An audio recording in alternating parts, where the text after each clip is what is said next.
Hello. What's up?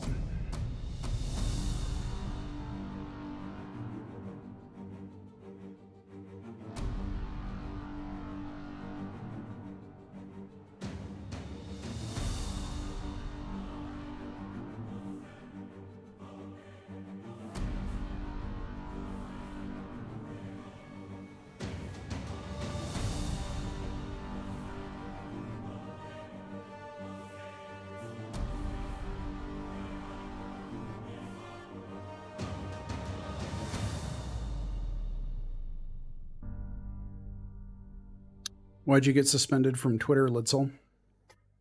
How's the audio?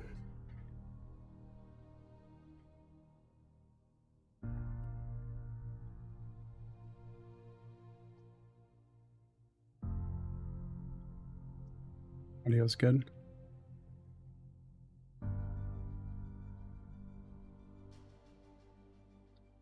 I'm drinking a Death in the Afternoon. Preferred cocktail of Ernest Hemingway.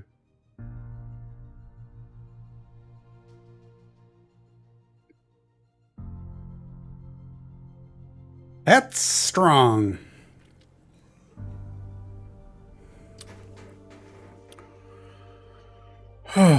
It's 1.5 ounces absinthe and 4.5 ounces sparkling wine. Specifically champagne, but I'm using Prosecco. Ernest Hemingway is not. Self-lushing cocktail. Holy moly. All right. Actually, hold on. I should use...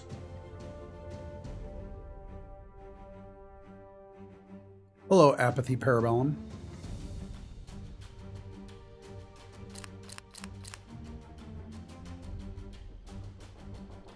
We'll see if the placement of this camera is okay. I usually drink on stream, so I can handle your comments. No, I do though. I do watch How to Drink on YouTube.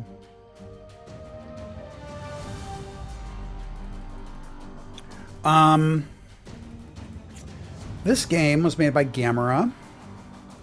My friends Alberto and Julia were instrumental in making it. And to be honest, Julia has harassed me about streaming the game. So here it is. 3 ciders down. Hi, Fodsley. Where are you located?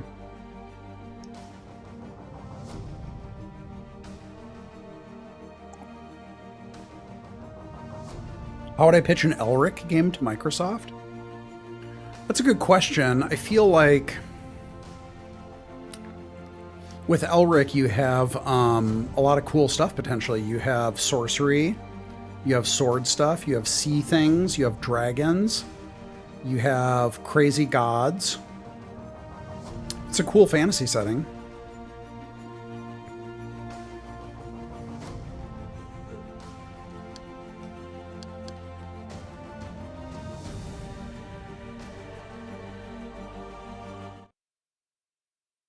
We're going to give this a whirl.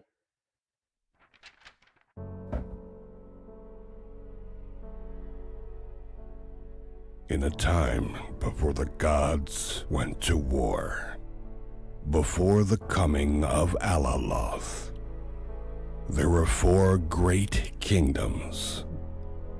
The Republic of Laristir, the Blessed Kingdom of Ederhest, Blessed. the Desolation of Baga, and the Expanse of Catacomb. By Tarbenlaw. Each kingdom, a collection of houses, championing the virtues of the kingdom.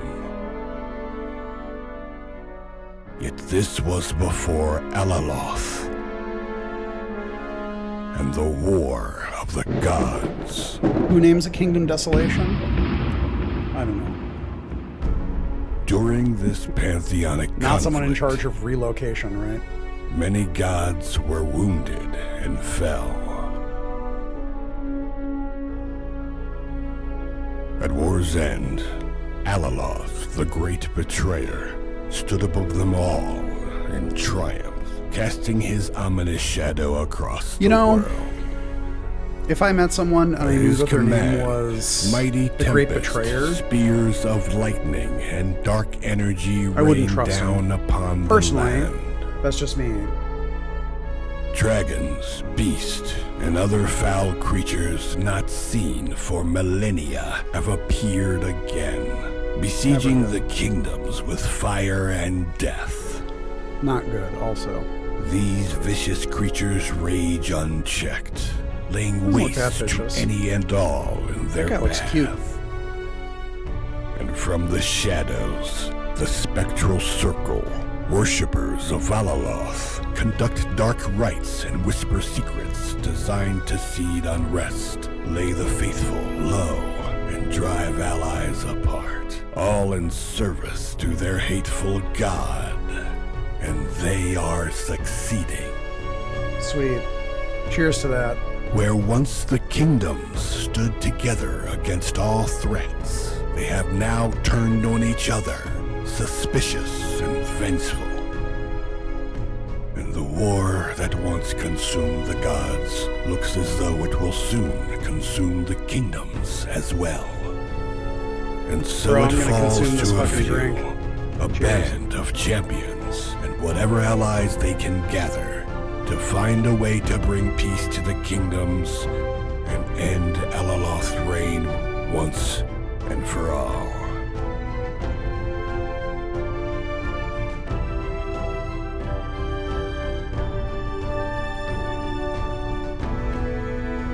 All right.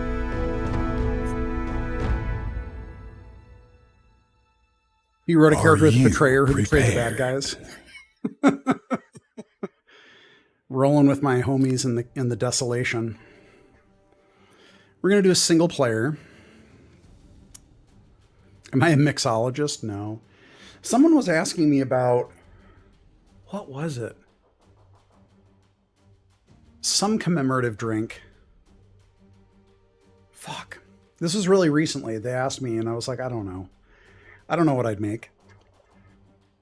I'm not a mixologist. And they said everyone in California is a mixologist, which I don't think is true.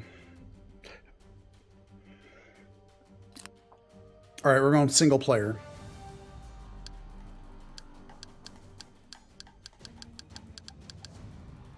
All right, here we go. I might need to bring my fan in here. It is getting hotsy-totsy. I can't remember what we were commemorating. Hold on, let me check. I remember who asked me. Hold up. Hi, Dr. Manlove01.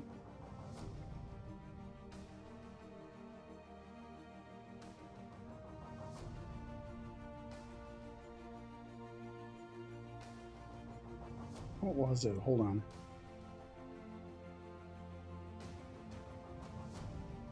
Oh, it's making an Oppenheimer theme. Making an Oppenheimer themed drink. Because there was someone who made something that was like, there was a Barbie themed drink and an Oppenheimer themed drink, but there were no ingredients listed. So I'm like, I don't know what the hell this is. I can't make this. But then they asked me if what I would make as my Oppenheimer drink. And I was like, I don't know.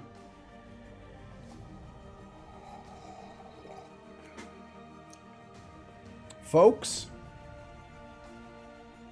this is strong. This is very strong. Fireball. Humans, versatile, adaptable. I love that for them. It's one of my favorite things about humans. This is a death in the afternoon. -5 magic damage frailty. Magic fucks these guys up. +3. Love humans, one of my favorite fantasy races. +3 lightning resistance, +2% confusion resistance, -5% poison resistance, -5% stun resistance. These are minus frailty. Yeah. No. Is it though? I assume that minuses are penalties, but we'll see. Elven Republic, haven't seen that one before. Usually it's a monarchy. Did I just blow your fucking mind? Did Alaloth just fucking fuck you up? Oh, you thought fantasy was this way? It's that way. Get ready. There's also a desolation, by the way. Also, it's a kingdom.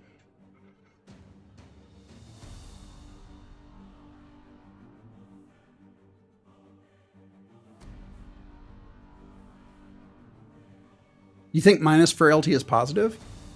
Maybe? It's confusing. Maybe, you know what? Maybe it's a kingdom, but it's like the only people that can be elected. Maybe it's like the Holy Roman Empire, or the only people who can be president are kings, and there's a bunch of them. Green arrows. What are you talking? Oh, okay. Oh, there's color. Color is being used. Sorry. Okay, elves, dwarves, ice resistance, stun resistance.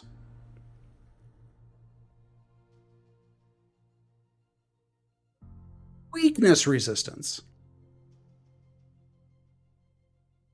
Magic damage frailty. Magic damage frailty. Confused about the concept of frailty. Personally, and I've seen folks, I've seen the Bill Paxton movie, and I'm still confused about what frailty is.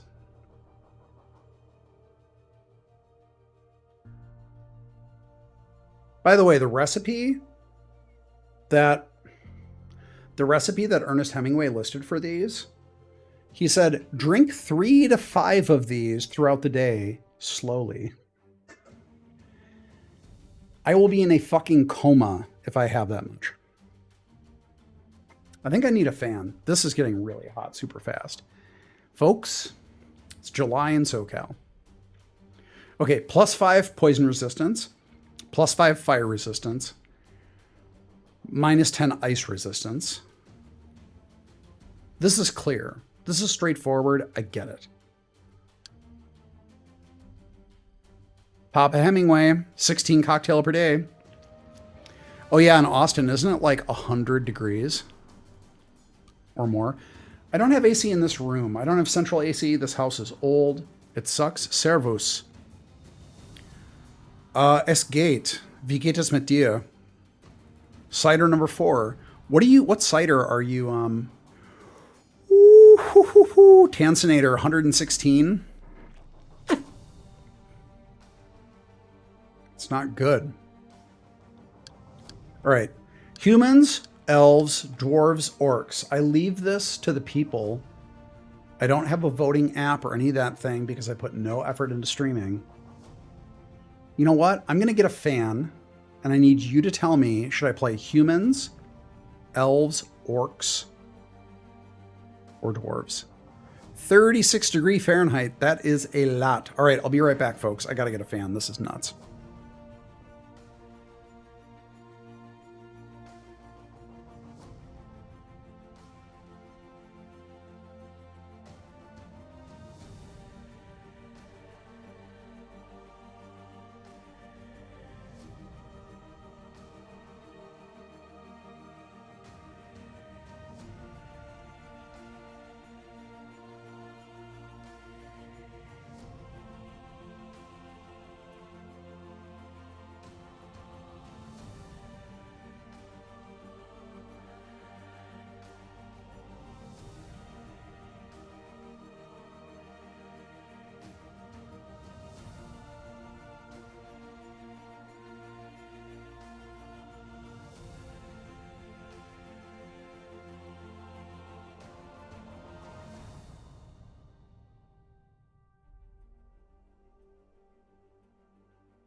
Hello.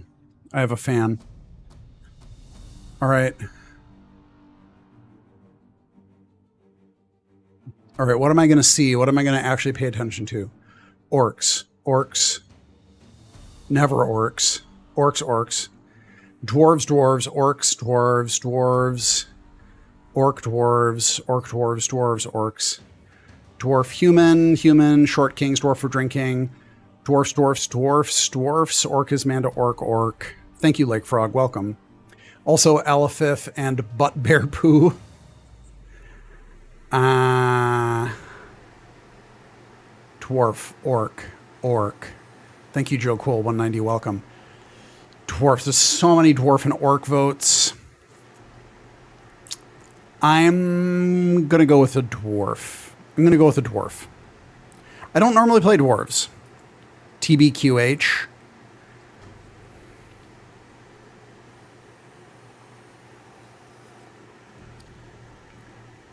Is the audio okay? Because I have a fan blowing like directly on me.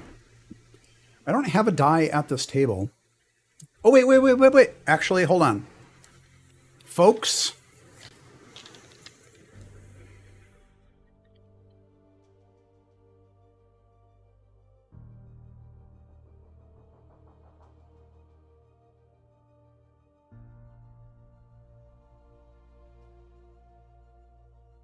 These are all for playing Ars Magica. So, you know what I'm going to say is, yeah, there's no game audio. I know that. So I'm going to roll, and I'm going to say, because I didn't really see, there was like maybe one elf vote. I'm going to say a 1 is a human, and then 2 through 5 is orc, and then higher than that is dwarf. And I don't have a special die cam.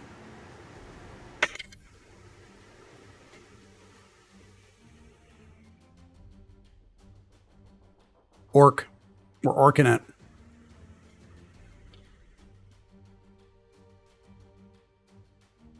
Hi, Lionel Hosred. I really don't ever play orcs. So, Desolation of Baga. All right, we got to go back to the game.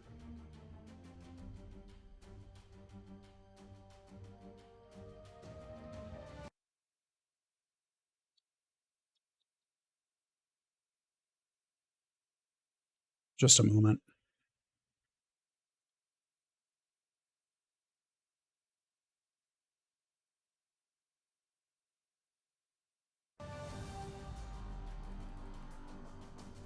From childhood through adulthood, an orc suffers in his day-to-day while roaming the burning desolation of Baga. The race always lived in harsh lands, but it wasn't until Baga that the kingdom of the orcs fell to disaster. I don't know where I'm going with this. And the heat overpowered the land, turning rich soil to an arid desert. But the orcs... Did you fucking count out the orcs? You fucking piece of shit. You never do that. The orcs would not fall to their knees. Instead, they learned to adapt. Overcome. They're basically the Marines of Alaloth. Instead, they learned to adapt to the unbearable, scorching, and poisonous land. Alas, they lost all their brown fat, so they're vulnerable to cold. You can't win them all. You know what I'm saying?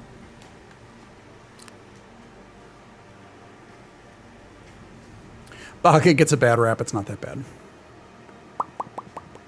All right. We got heavy weapons.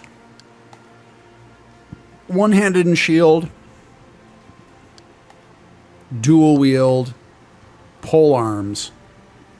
Where there's a whip, which there's a way. I don't remember. We don't want to go to war today, but the Lord of the Lash says, nay, nay, nay.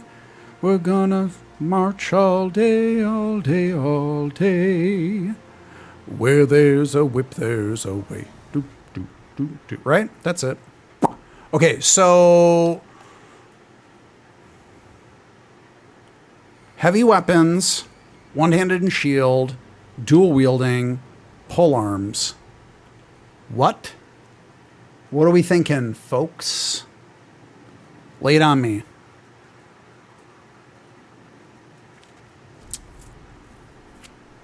I may also roll this if there's not overwhelming. Pole arms, 2 swords, dual wield, pole arms, pole arms, pole arms. Folks, we're done. It's pole arms.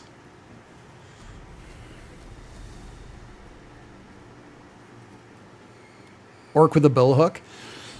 I'm very tempted to go back and play Mordhau. I would really suffer a lot. I haven't played it in like 2 or 3 years, but boy, those pole arms, they're calling to me. The billhook boys knocking guys off horses and they get so mad. There's like nothing more enjoyable than that. All right, so we have houses. Folks, the RPG, the role-playing options, they just keep coming. They keep coming. They keep coming. Neuchâtel, never caged. This house was once enslaved en masse in an orc prison city and broke free, forming a brand new house from the escaped soldiers. Although soldiers is questionable, it may have been criminals. Hate to break it to you, a lot of soldiers, especially in historically, not that this is a historical setting, but you got a lot of war crimes before there were war crimes. Instead of slaughtering their captors, they gave them a kiss. They gave them a little smooch. No, they caged them in their own city for a year and a day, then released them and gave them a chance to fight back as if they had. Never caged is something of a misnomer, as it means more, we will never be caged again. Much to think on. All right, we have Dahara Asim. Seas shall come again. These seafaring orcs are rare. Their symbol is that of a shell they found in the middle of the desert, which they feel prophesizes that the seas will come again. All right. They believe the elements are at their command. Cool. And they should learn to live with storm and thunder, not fight it or shield oneself from it. They consider those struck by lightning to be blessed and prophets of their house. Their name closely resembles a demon prince from the lost kingdoms of the south, which the matriarchs feel is no coincidence. Barack Hussein Owada? Osama? Obama? What? Are you Osama bin Laden? Barack Hussein? Hussein? Is that a coincidence? Sounds like the matriarchs are fucking stupid, by the way. That's racist. Anyway.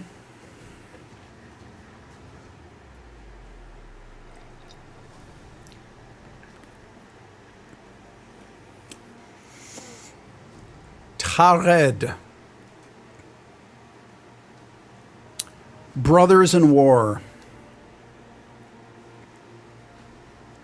This strange house, sometimes called the House of Alliances, the House of Sheathed Blades,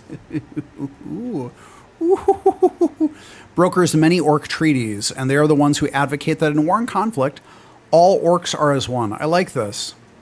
They're basically the DSA of the orc kingdoms, the houses of the orc kingdoms, democratic socialists.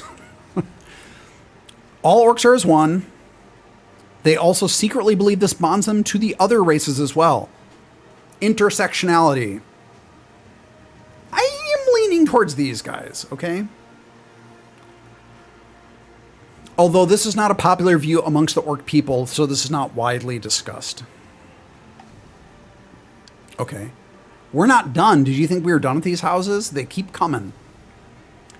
Shadebake. Lightning cast. House founded by Draeger, a warrior who often struck at night. Ooh, I like that. He was considered especially brave, for he was willing to venture across the lands when the tempest was nigh, and it is said that the enemies could only see him when the lightning storms of Alaloth flashed. This house has fallen on hard times. Draeger once founded an age of the Orcish Empire in the times before Baga's achievement erased it. And this house is believed to have been infected by the spectral circle. I don't know what that is, but it doesn't sound good.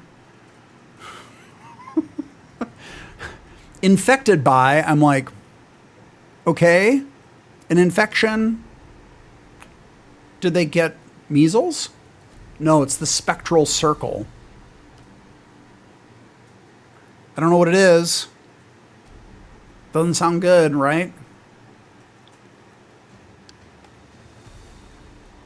We are not done. There are so many houses. Ayagesh, the slain who seek. This terrifying house was believed slaughtered in the Tempest, but its symbol has reappeared in the Orclands. You thought we were done? You thought we were done? Think again. It is said that this house seeks the rectifying of a great injustice, which only their Lord knows. And they're rumored to hunt and execute orc exiles, believing one of them to have cut the throat of their house. The closest approximation is they are bounty hunters, seeking justice for those who have been wronged and cannot catch the offenders themselves. Much to think on. Wow, look at all these fucking houses. There are so many houses, dude. This character creation, there are so many houses.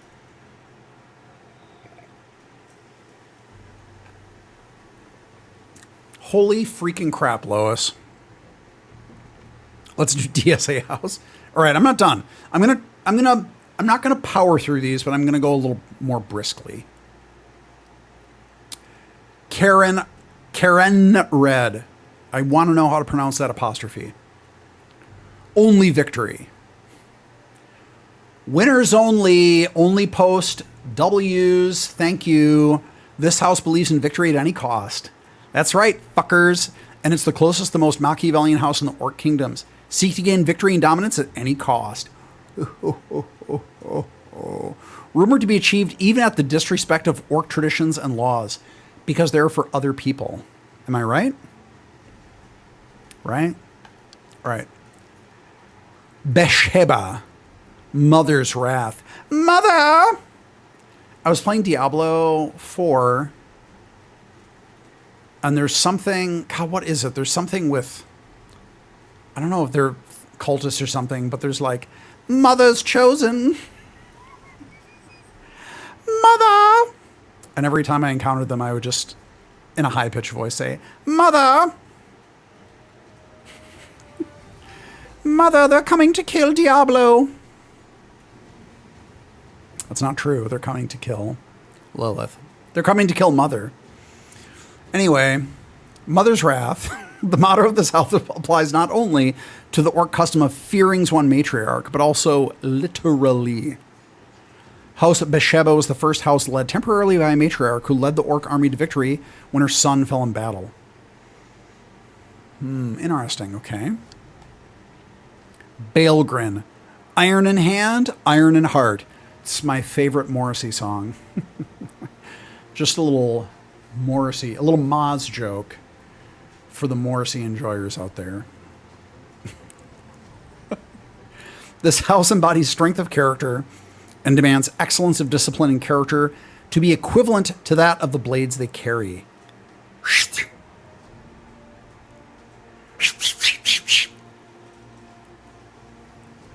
Yeah, there's not a lot of Morrissey fans.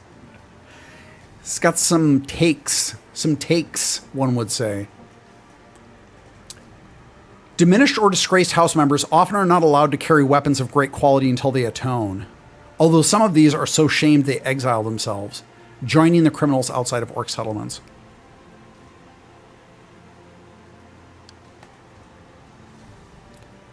Ogmalis. Helm toward the horizon.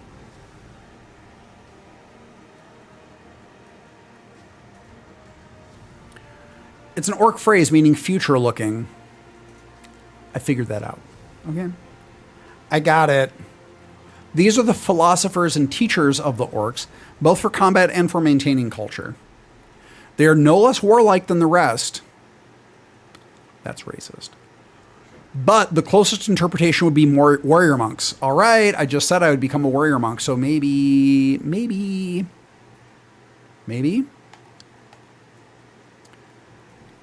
We're not done. Rekka, deathless in duty. A house founded by a series of scattered orc houses that had fought a human and dwarf aligned army to a single remaining human wearing a helm made by a dwarf. I'm assuming this is important. The house was born when the human attempted to surrender, confessing military secrets and betraying the remainder of his army. The orcs, in an uncharacteristic gesture, cut off his head, then held up the empty helm, claiming it signified the emptiness of a life with loyalty to no one or nothing. The exact opposite of what the house strives for. Yeah, dude. Oh, please spare me. What about all my house secrets? You're dead. You're fucking done.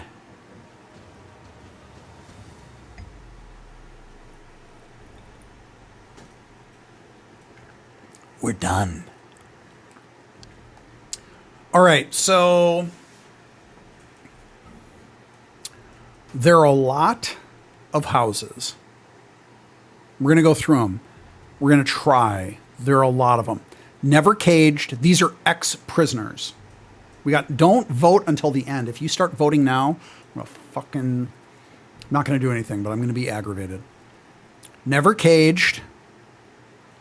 Ex-prisoners. Sea shall come again. They love thunder. They love the seas. Brothers in war. These are the DSA orcs. Lightning cast. I don't really get the vibe of this, except that they're knight guys. Kinda. I'm not gay, Tramadin, but thank you. The slain who seek. They were believed to have been slaughtered, but now they're back. And they're like hunting people down. Only victory. These are we're not fucking around. I didn't come here to make friends. I didn't come to Alaloth to make friends, all right? We came to win. Mother's Wrath. They love their mom. These guys are mom lovers. Love her. Do anything for her. As should you. She gave birth to you. Iron in hand, iron in heart. You better be good. You got to be fucking best of the best, super disciplined, or we're going to take your fucking sword away, you piece of shit. Philosophers, look toward the future. All these other guys, they're stuck in the past. We're moving to the future. Sorry, there we go. Deathless in duty. These are the guys who are like, oh, you surrendered to us and then you gave a bunch of secrets. We're cutting your fucking head off because your life is worthless if you don't have loyalty. Eat shit. All right, now vibe check. What do you guys think? What are you thinking? If you don't remember the name, that's fine. Just say the Brothers in War, the DSA orcs, Seashell, mommy orcs. Only victory, sea orcs, moderate orcs, mommy orcs, sea orcs, warrior philosophers, Brothers of War, mama lovers, DSA orcs, warrior monks. All right, I'm going to go with DSA orcs, Brothers in War. Seeing a lot of support for them. What a dumb oversimplification of them. I don't know. I would assume that there are this many houses for every race. There are 4 races. I would assume they're equal. I played this prior to launch. So Julia had actually asked me to play this. Like, I had played it prior to launch and gave a bunch of feedback. And then she said, no, like, play it now because we changed a lot of things. So I don't remember this being many houses. So I think adding houses may have been a thing that is newer.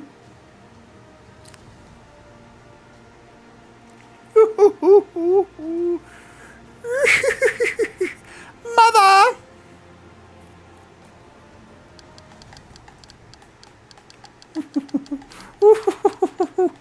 All right, folks, where are we going here? We got good, we got evil, we got neutral.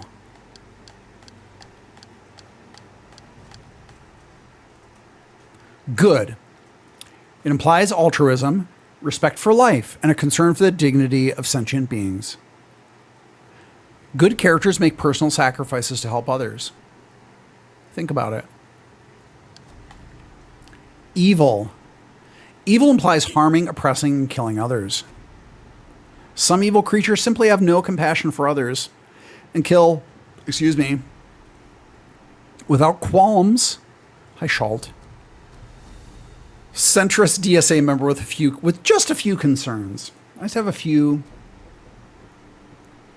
oppressive mothers. Killing for sport. DSA or can be evil.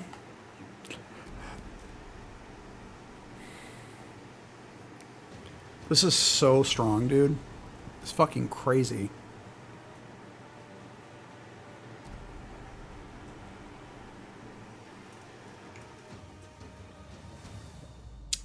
I was up in San Francisco a while ago, and I went to a tiki bar, like a famous tiki bar in San Francisco. It's in the bottom of a hotel, and one of the drinks was called the Sailor's Guillotine. And I think maybe the main ingredient was rum, and then the second ingredient was absinthe. Tonga Room, thank you. I liked it. It was really good, but the drinks were, they were strong. I had a Mai Tai, and I was like, I am fucked up right away. I had one Mai Tai. It was super strong. And then I was like, I'm getting the Sailor's Guillotine. And it was actually really good. It was genuinely very good, but it was so strong. No, there were other things in it, but it was like rum, absinthe, and then other things.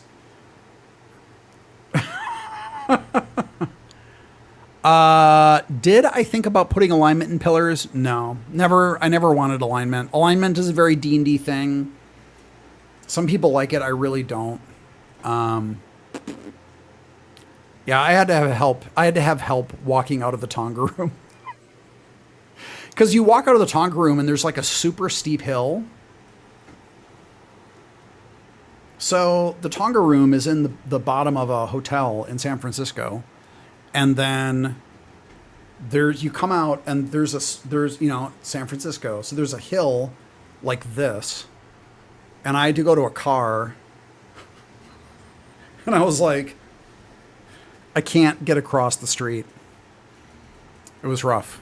It was a really good drink, but like, holy shit, that was wild. Whew. Vertigo. Need to rewatch that. Remember when we used to film things in San Francisco? Remember when we did that?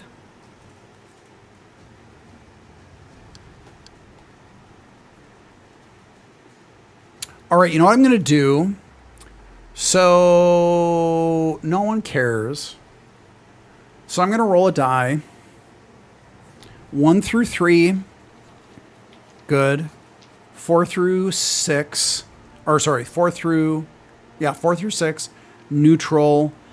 7 through 9 evil. And if it's a 10, I re-roll.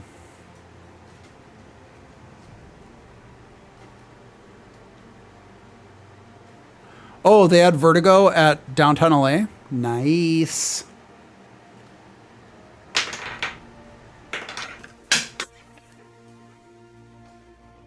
I'm rolling these dice like a player who cheats. I had a player who cheated in one of my games, and he would be like, oh, it fell off the table. And like everyone at the table was like,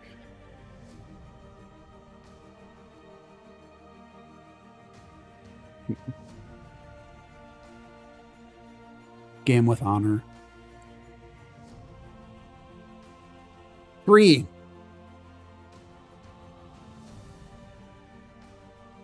Threepence. Come on, I'm doing the trick. Okay, threepence. Game with honor.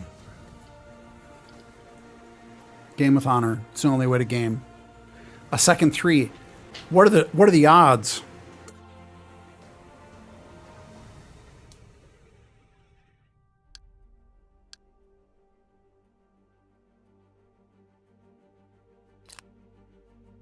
Wait. Did I actually? Hold on. Okay, good.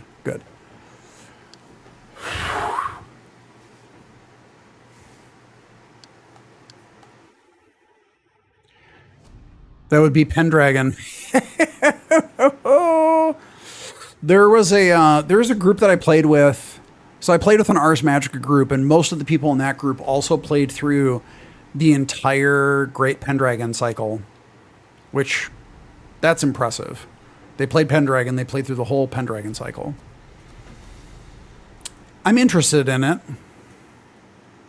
but I've never played it. Seems cool. Greg Stafford, rest in peace, right? I do have Pendragon, but I've never played it. Do you think we are done making a character? You're wrong, because we're making God choices.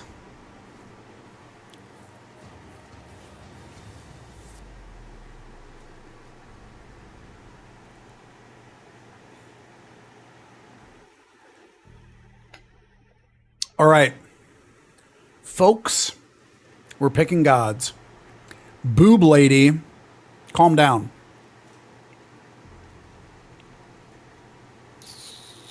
Lesser gods.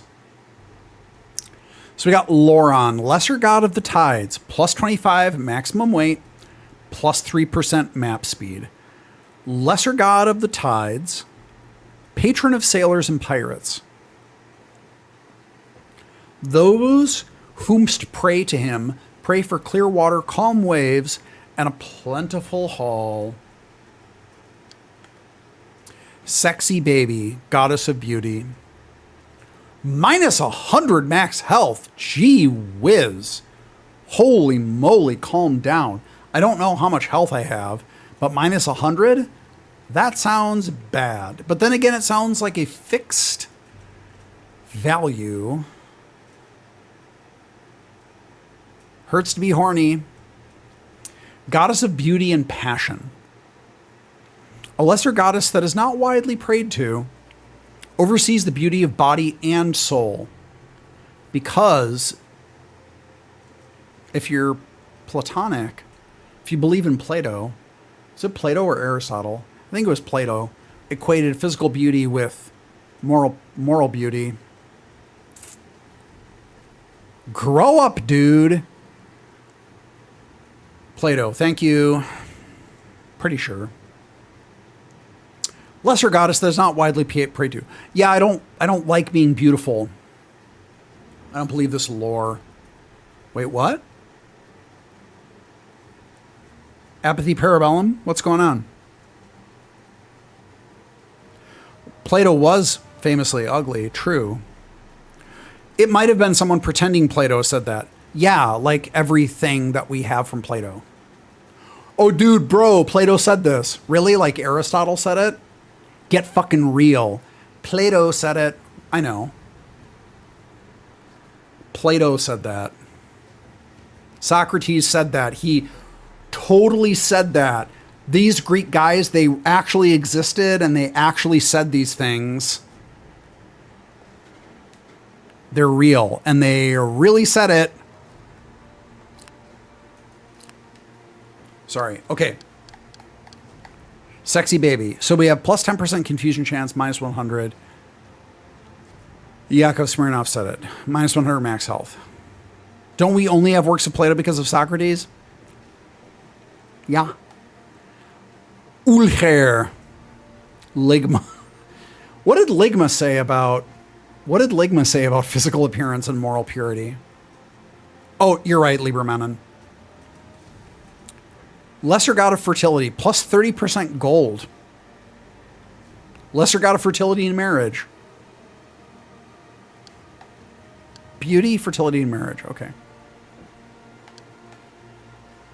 Vibesmill.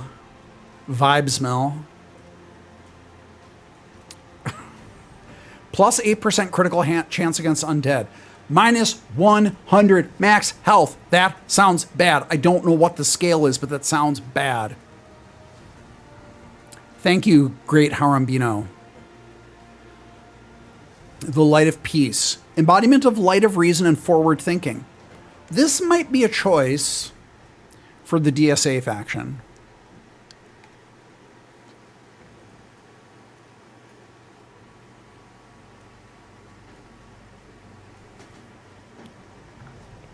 Piece of Ligma. The piece of Ligma, the lasting piece of Ligma, was formed between the four kingdoms until it was broken.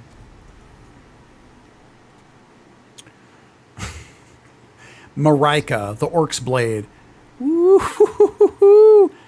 Plus 10% critical damage, plus 10 flat physical damage. She is rocking. She's ready to go. Embodiment of the will and the strength of the Orc matriarchs. This could be good.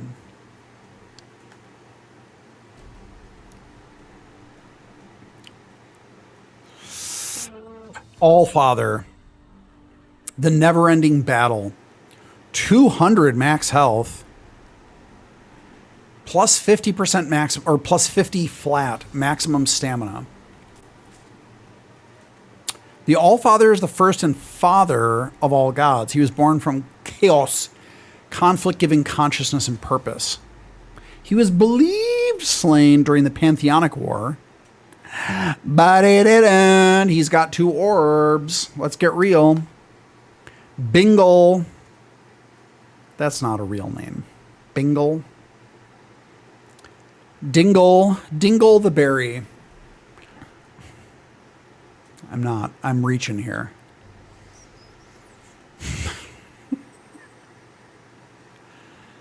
The hawk. Bingle was once the goddess. That's a gnome god name. Like if you had a gnomish pantheon, one of them would be named Bingle. And then I'd be like, yes, that's a serious gnomes name their deities Bingle. Right? I'm not going to read her thing. 8% critical chance, minus 50 maximum stamina. I don't know what that means. Okay, folks. So we got to make a choice. There's a crop. There is a crop. The God of Tides. I get max weight and map speed. No penalties, by the way. No penalties. Unless, are there down arrows on that map speed? The God of only benefits.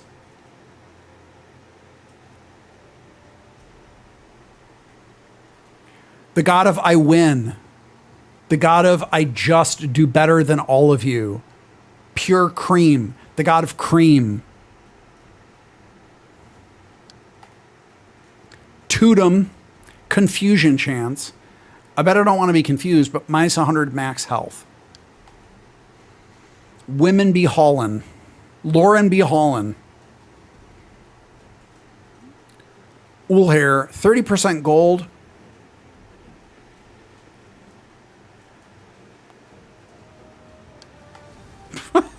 Crom laughs at your 4 bingles. Wait.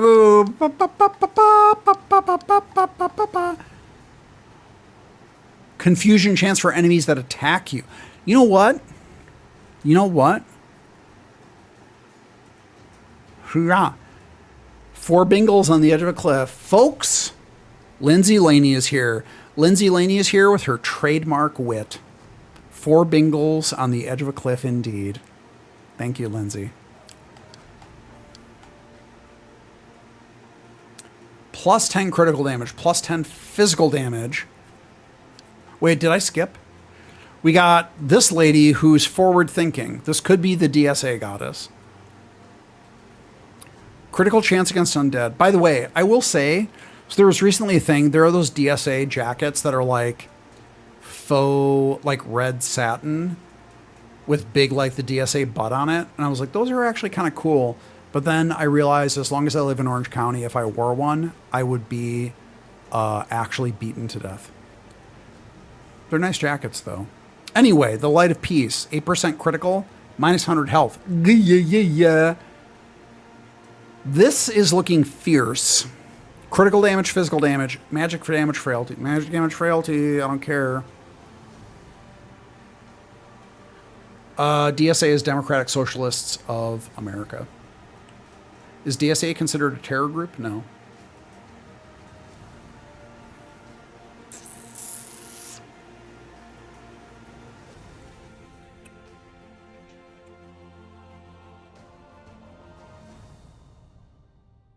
Orange County is nuts.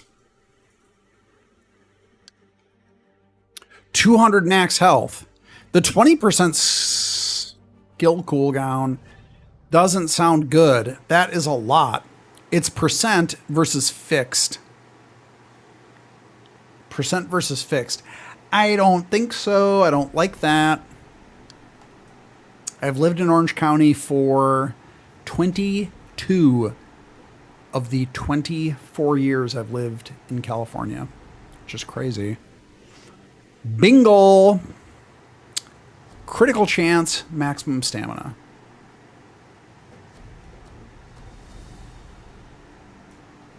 I could bingle. You know what I'm saying? I could bingle.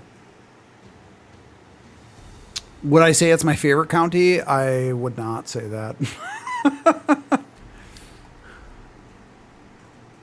Is Orange County very conservative? Yeah, it's getting less so, but it's still, compared to LA, it's quite conservative. As someone from the north of England, Bingle could be a fucking surname. There's some lady, Apathy Parabellum.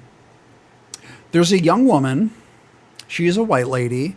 She has auburn hair, curly hair. She has a very funny YouTube channel. Can't remember what her name is, but she has a lot of YouTube shorts about the way people in the north of England behave.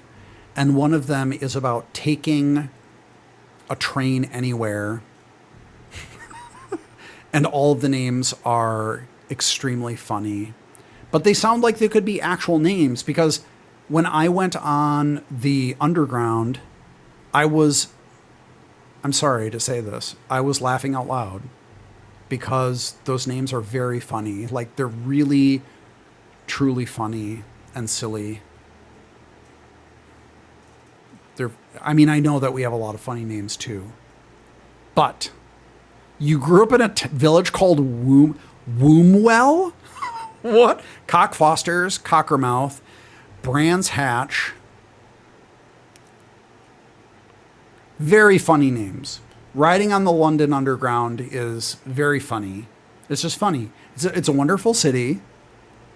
I love the Underground. I come from I'm living in a place that has awful public transit. Minge Cove. God, what was her name? Sorry, I'm going to check something really quickly. Hold on.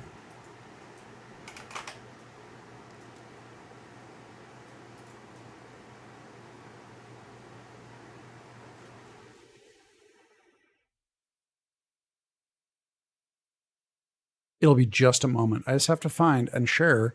She's very funny. Where are her videos? Come on, funny lady. Oh, here we go. G Diddly Dog. All right, I'm going to paste it right here.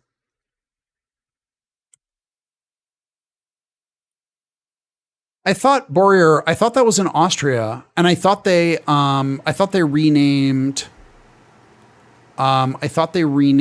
fucking.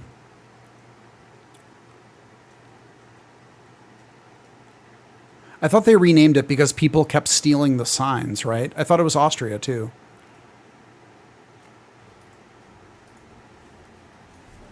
Sorry, folks, I'm not gaming.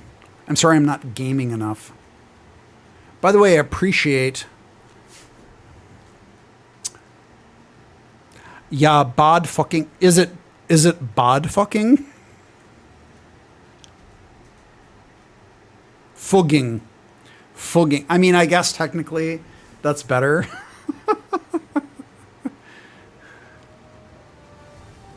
Ist es ein Bad? Das ist historisch oder jetzt? Ich habe gelernt, dass Tolz, Bad Tolz war nicht immer Bad Tolz, aber nur Tolz. Ja, und wir haben einen Fehler gemacht in Pentiment. Wir haben es Bad Tolz genannt. All right, English time, sorry. You know what, though?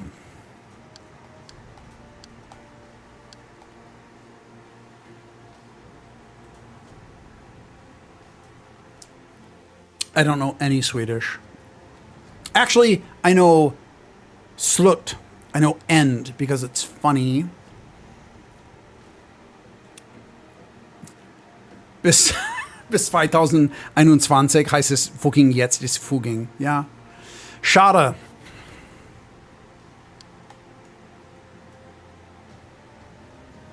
I don't know any Turkish, I'm sorry. End station is called Slut Station. I have a bunch of Swedish friends, so... Yeah, every Bergman film ends on an inappropriate lol. Slut. Slut signal.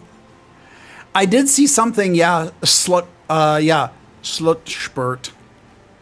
I will play Baldur's... I don't know if I'm going to play Baldur's Gate... Wait, Astalante, do you mean am I going to play Baldur's Gate 3 on stream? Yeah, I'll stream BG3. Soft and Deadly. There she is.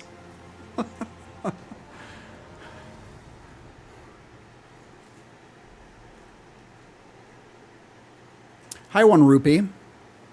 All right, I got to pick a god. BG3 has co-op. I don't think I'm going to play BG3 co-op. I don't really like playing those games co-op. I don't like playing party-based RPGs co-op. I don't. I worked on, I guess, 3 games that were party-based RPGs with multiplayer co-op, and I didn't like it, and nobody played them that way. Like, I understand that, like, 1% of all people will be like, dude, I played more than 5 hours of BG2 or Icewind Dale co-op. Amazing. Everyone else, like, either never plays it or they boot it up and they play for 4 hours and they're like, anyway, this is not fun, and they stop. So, just my opinion. Apathy Parabellum, I hope no one is seeing BG3 and thinking, fuck, how are we going to keep up with this shit? They already are. Please let it just be its own thing without fucking up on everyone else's steez. All right, hold on. So, hold on. So, Xavier Nelson, he posted about how BG3 is anomalous in development. And it is. It really is. It's a combination of things. It's one... Larian has been building their tech for a very long time, and that's great. And they made a shitload, in industry terms, of money. Oh, they don't have Hasbro money. They have better than that. They have Divinity Original Sin 2 money. They have their own money. And I don't know if Sven has said publicly how much they've spent, but like it's a very, very, very expensive game. And It's cool and they're passionate about it. But it's been in development for quite a long time, and they're building on existing tech, and that's great. But most companies don't have the tech foundation. They don't have the funding. They don't have the time, frankly, to make games like that. And I know that a lot of gamers are very reasonable and can understand the nuance of that stuff. But some people are just fucking assholes. And they're very unreasonable. And you can explain everything and they'll still say, yeah, but everything should be like this. And yeah, it's not realistic. I don't actually know the exact budgets. I don't know anything about the development of Starfield. Someone asked if it's like Starfield. No idea. But I mean, there's a tech base there. Bethesda's been around for a very long time, making a specific type of game that they modify and change depending on the genre and the specific IP that they're working with.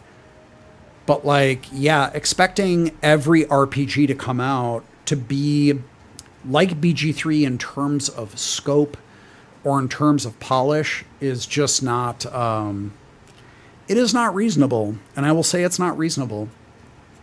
And that's not out of any sort of like bitterness or anything. Like, one could see it that way, I suppose, but like, it's just not, it's not possible for most companies. I would say it's not even really possible for Obsidian to make a game like that. It's very specific to Larian, and I'm glad for them. I wish them very good luck on their launch, but people got to chill out and understand that games are made under very different material conditions. So, yeah.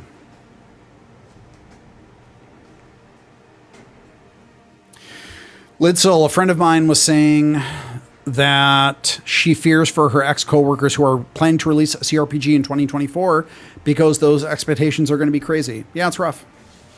I mean, it happened on Deadfire, where halfway through development, the owners of Obsidian got spooked by the fact that Divinity Original Sin 2 did very well and it had full VO, and they decided, against my recommendation, to make Deadfire have full VO. And I'm not going to mince words. It fucked up our development schedule. It really messed up the end of our development because full VO is a lot of work. So, yeah, it has an effect. Games come out. And I will tell you, I know from other developer friends that people have seen things about BG3 and their directors or producers have immediately already pivoted to saying to their teams, how can we do this? How can we do this? Or how can we top that? Which is, one, I'm going to say it's creatively bankrupt. Sorry if that stings, but it is creatively bankrupt to just see something and say, how can we do that? But also it's not realistic. Like, you can't do that. So, anywho.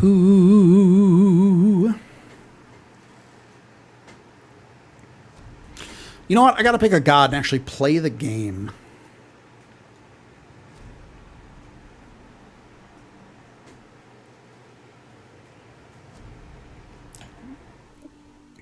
Space Guy and Friends asked, is there an RPG you think had low budget or not as much polish but has very solid gameplay? It's a tactical RPG, but I will always recommend Battle Brothers. Battle Brothers, people will get hung up on the art style. They will get like super bent out of shape about the sort of like chibi style heads. The gameplay is really, really solid. It's a very frustrating game, but Battle Brothers is really, really good. I've met with the boys from Overhype many times. Well, maybe I'm exaggerating, but I've met with them a few times, talked to them a bunch. I can't recommend Battle Brothers highly enough. It's a super awesome game. There's a lot of really good lessons to learn about system design and counter design, sort of proc gen campaigns. It's I think it's really cool. But yeah, a lot of people have recommended Age of Decadence. I've played a little bit of Dungeon Rats, not as much of Age of Decadence. Certainly that's a very classic Those are classic types of RPGs. Yeah. All right, I got to pick a god, folks. I got to play this game. I'm going to go with the hawk. I might regret it, but I'm going to go with the hawk. We aren't done. By the way, I think Battle Brothers might have also gone to Switch. Did it? Did it go to a console? Bingle Lark. Lady Hawk. Yeah, I got to do Lady Hawk.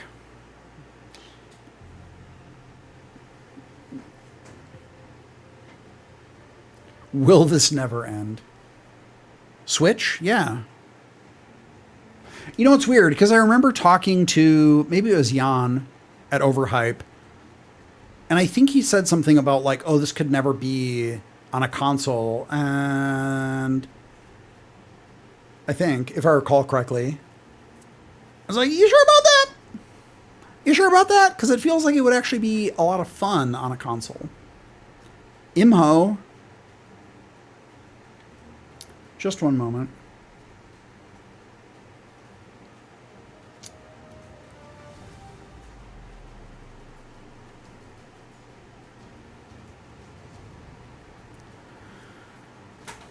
Just make it so you can read the text on your screen. Yeah. Okay, so we have orcs. We got skin color.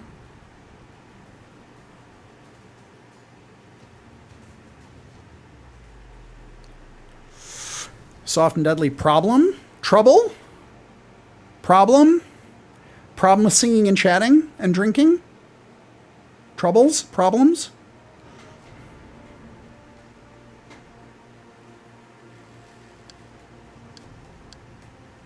I'm going to go dark here.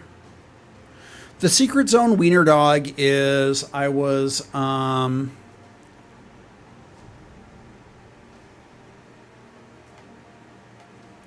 streaming something where I didn't want people to see the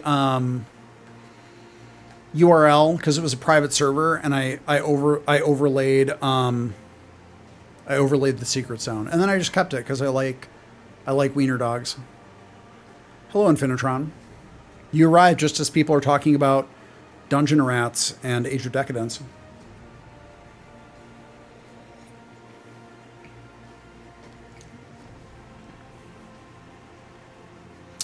Randomize. Is there a random? Oh, let's try the randomized model. There's no undo. I'm sorry. Wiener dogs are short kings. I don't have a wiener dog. My mom had a really sweet dachshund, mini dachshund named Shotzi, which is very stereotypical, but it was really good. I have not played Under Rail.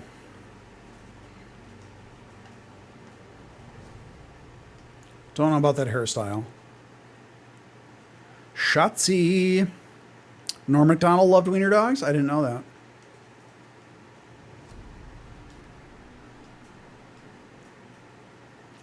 German Shepherds. You know, my grandparents had... This is a very tragic story. I was very mad at my grandparents for this. When my grandparents were in their 80s, they got a German Shepherd puppy, Penny. And Penny was a puppy. She was very young, and she knocked over my grandfather. He was walking down a hill with my dad toward the Economowoc River. And Penny knocked over my grandfather. Just ran into the back of his legs. He fell. He... Kind of funny, honestly. But he rolled down the hill, and that and a few other incidents, and they killed her. And I was actually genuinely very mad. Like, big dogs, if you get big dogs as a puppy, you have to be responsible. That's my opinion. Don't get big, difficult to control dogs if you can't control them. And if you can't, and you think you can, but you find you can't, Give them to someone else. My neighbors did that too. My neighbors, so we had some neighbors growing up where the lady was training a German Shepherd in her basement, and the phone rang, and she ran up the stairs. And while she was running up the stairs, the German Shepherd jumped up the stairs from the side. She fell down the stairs and broke her arm, and they killed the dog. I'm like, she's 6 months old. This dog is a puppy. Like, what are you doing? It's not her fault. So I have very strong opinions on that. I'm still kind of mad about it, but yeah. It's fucked up, dude. I saw it a lot growing up, where if a dog bites someone once or a dog does something rambunctious, people kill the dog. I hate saying put to sleep. You fucking killed the dog. If you're euthanizing the animal because they're in great pain, I'll say put to sleep. But if you're just, yeah, sorry, rough stream. This is getting sad, but like, makes me very, very frustrated about that. All right, hair. Yeah, Fragolet. Had far more problems with small dogs since their owners treat them like children and spoil them terribly, which tends to make them horrible little shits. All right, now it's story time. So I had neighbors. It was really weird. There were people who lived 3 doors down from me, and they had 2 bichons, bichon frise, or bichon frise. And they walked them off leash. And the lady who ostensibly was responsible for them walked them off leash, and they would like rush me and attack me. And I was like walking Coco, and they attacked Coco. And the lady was like, I remember I was in my van, working on my van, and these bichons just ran up to me. It was like 8 at night, and I was doing something with the wiring inside. It doesn't matter. But these dogs just ran up to me, and I was like a little taken aback because they charged me and they were barking. And the lady said to her husband, "Oh, he doesn't like them." What?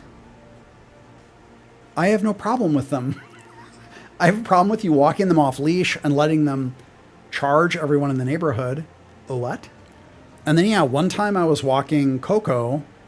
Actually, multiple times I walked Coco, and they would charge Coco. And Coco is a super friendly dog, but they were super aggressive. And I was like, what is the deal? And then one time, one of the bichons bit me. And so I had to talk to the husband, and I was like, dude, like, I'm okay, but you can't have dogs off leash in your front yard and let them charge people. Like, that's crazy. And the lady came out and started yelling at me, and I'm like, I'm just asking you to take better care of your dogs. Like, I don't have any problem with the dogs. Like, that's not the issue. Anyway, they moved away, and I hope that she died and that the dogs are very happy. The dogs are fine. Any behavior of dogs is the responsibility of human beings. We domesticated them. Anything that dogs do is the responsibility of human beings individually or as a species. Always. It's not their fault, literally.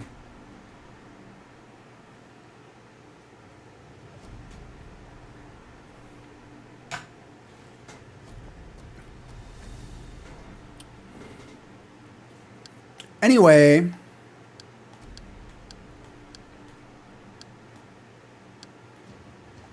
we bred them, we buy them.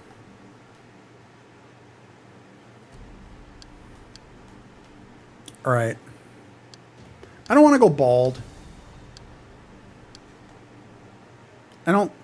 These don't look. Pit bulls are also the responsibility of human beings. Human beings made pit bulls. They didn't make themselves.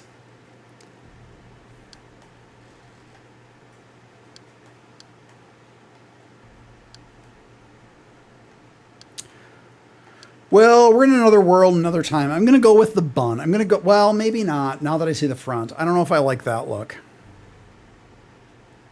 TikTok e-girl orc. I drive a G-Wagon. I like G-Wagons, but like old ones. I like old. Is it true that an inanimate object can be punished by a court of law? Like if a tree branch fell on someone, the court punished the tree by cutting it down? That's actually a good question. I don't know the historical precedent for that, to be honest. I know that animals could be held responsible in a court of law, which was really crazy. You know what, Bokies? I have not watched the latest D&D movie. Everyone I know has said that it's actually good, but the thing is, I have lived through so many bad D&D movies. Don't tell me it's great. Fruit Eater? Raguchi 25? I lived through the Jeremy Irons D&D movie, okay? I'm traumatized. It's okay. Thank you. Don't oversell this shit. My friend said it was like Shrek. Hawk the Slayer.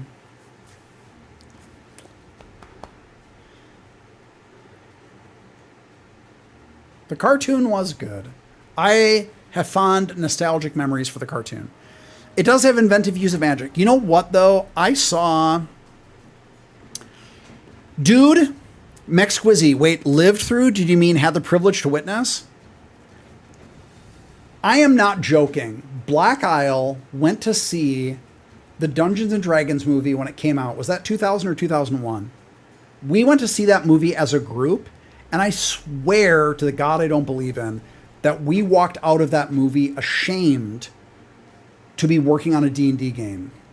We were fucked up. I'm not joking. Like, I was like, where do I work? What do I do? What's my job? Nothing. I murder people. I kill people for a living. I don't make D&D games. It was bad. It was rough. I saw it in the theater.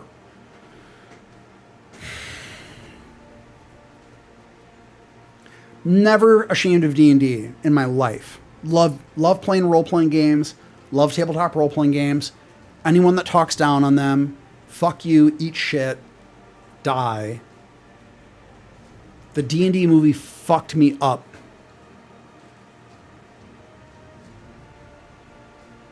It was bad. Anyway, hair. Character creation. I'm gonna have to have a separate stream just for playing the game, because I can't continue. I might take a break. I might take a pause to get a little snack.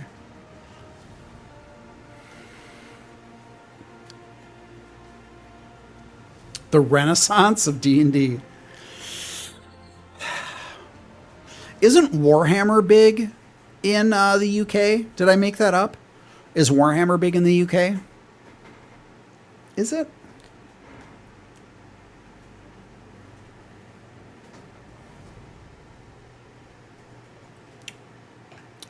Massive. Isn't massive big in the UK? The word massive? Well, just because they invented it doesn't mean that they're the biggest fans of it. You know what? I'm going to go back to my initial... I'm going to go with the bun and the sweep, the bangs. Not since the 90s. You know what, though? I know that it's not the UK. I'm not saying it's the UK. But I did walk in Dublin. I walked into a big Warhammer-themed gaming shop, and I think everyone was playing Warhammer. And there were like a lot of people there.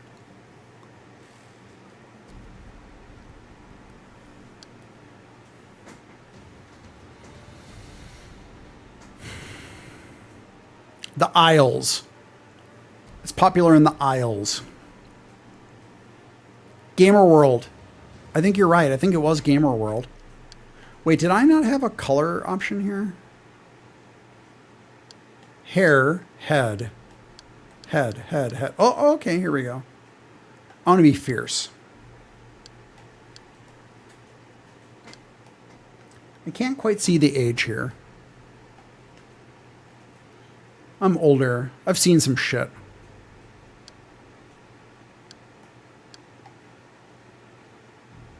The West Atlantic Isles. Oh, here we go, hair color. I feel like maybe hair color should be located near hair, but... At the moment, it's a female orc. It is. Is this gray? You feel like with Baldur's Gate 3, it's so big that people are going to be like, we're not even going to bother try to competing. I think it's one of those things where people got to, like, devs have to pick their battles. Like, there are certain things where, scope-wise, they literally can't compete. There are other areas where maybe they can. Maybe it's a matter of features and implementation more than scope. And maybe they can. And again, maybe there are companies that have the time and the money to do it, but, you know, it's worth considering. That BG3 is kind of an unusual, I'm not going to say impossible or unique, but unusual circumstance. Excuse me.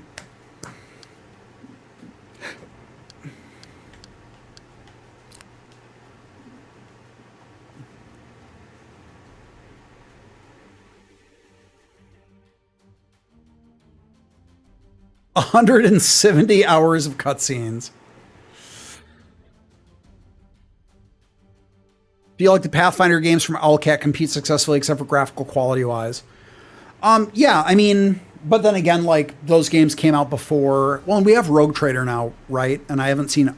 I've like seen a little bit of Rogue Trader, but yeah, maybe it's okay. Going to give the classic name here.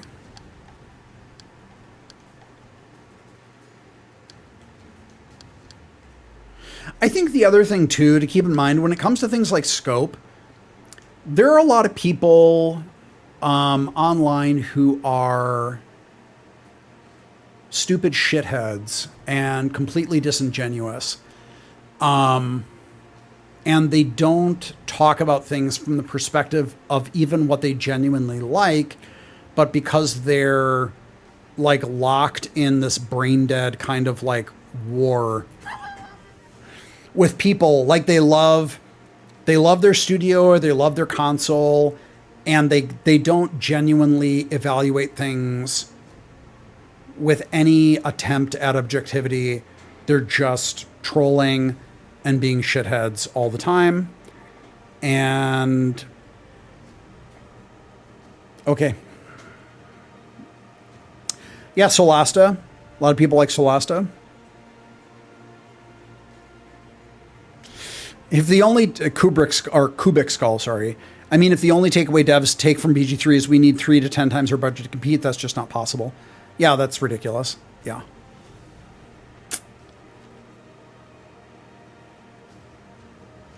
Oh,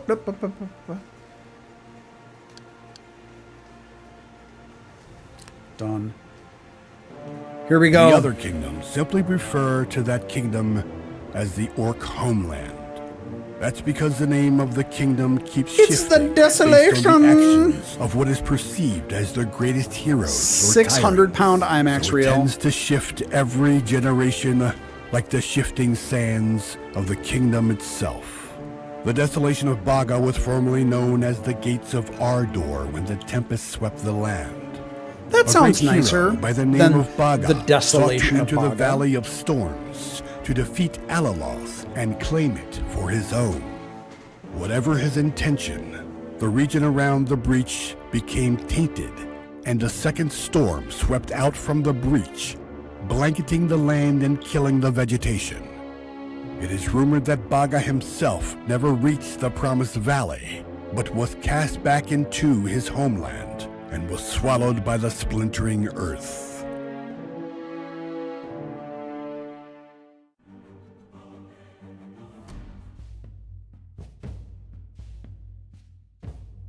Bit too much lore to dump on somebody just starting. You might be right. Who am I to say, though? We dump way more lore on people in Pillars and Deadfire, so... Which people have complained about, so I don't know.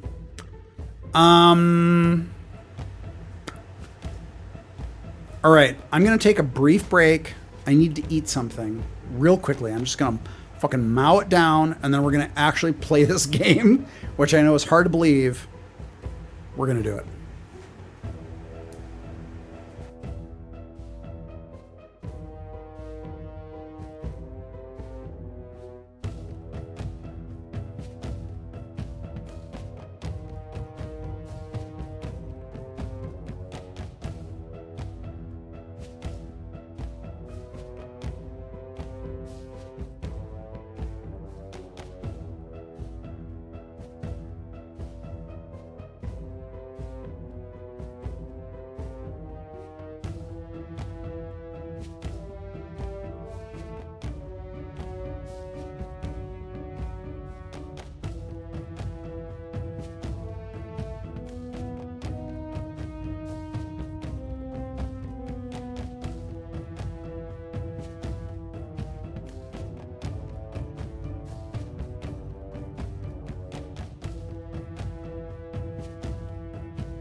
What's up? All right, Fragolette. I ate my food, so you're not going to have to listen to my mouth sounds. A dachshund trying to attack your German Shepherd. Dachshunds are very brave. You know what? Oh, a cat who cries. A cat who cries. What? What do you have to cry about?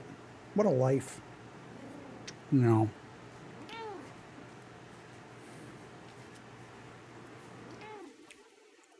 Are you going to go on your little perch?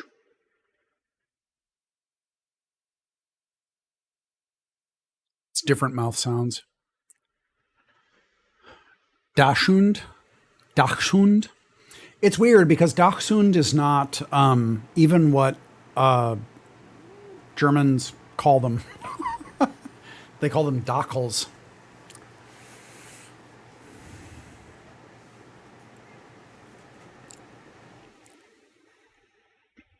I'm not mean to her. I'm nice to her. What are you doing? Are you going to go in your little tower? They were made for hunting badgers, so little Dachels.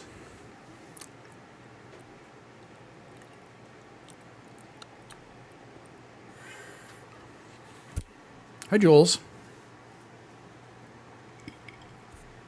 Avocados, I love them.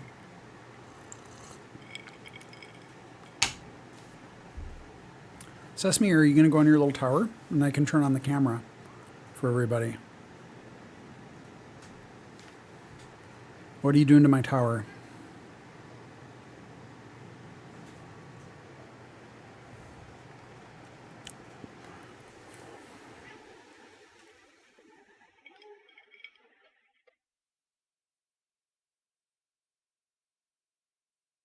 Classic Negroni for you.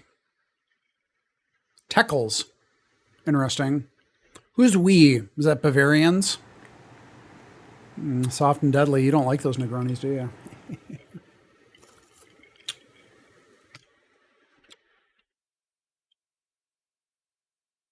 Germans.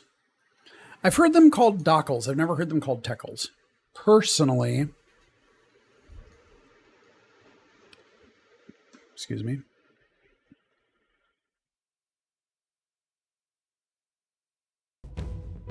All right, time to immediately die. Negroni is my go-to to test if I like a bar's cocktails. I would tend to agree because a lot of the time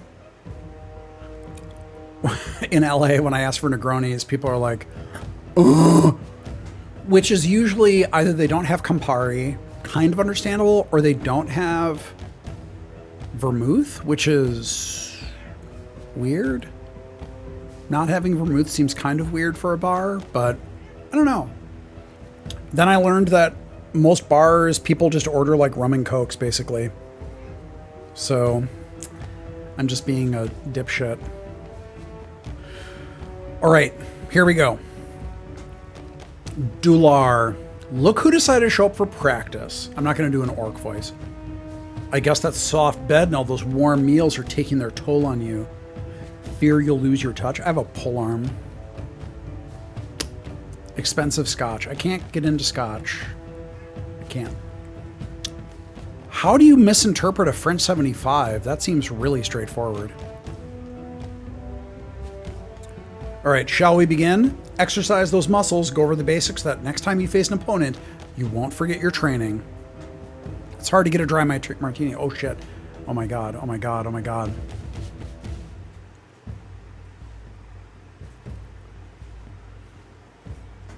Yeah, I can't get into scotch, really. Negronis are the rage in Brazil. I've been having a lot of caipirinhas.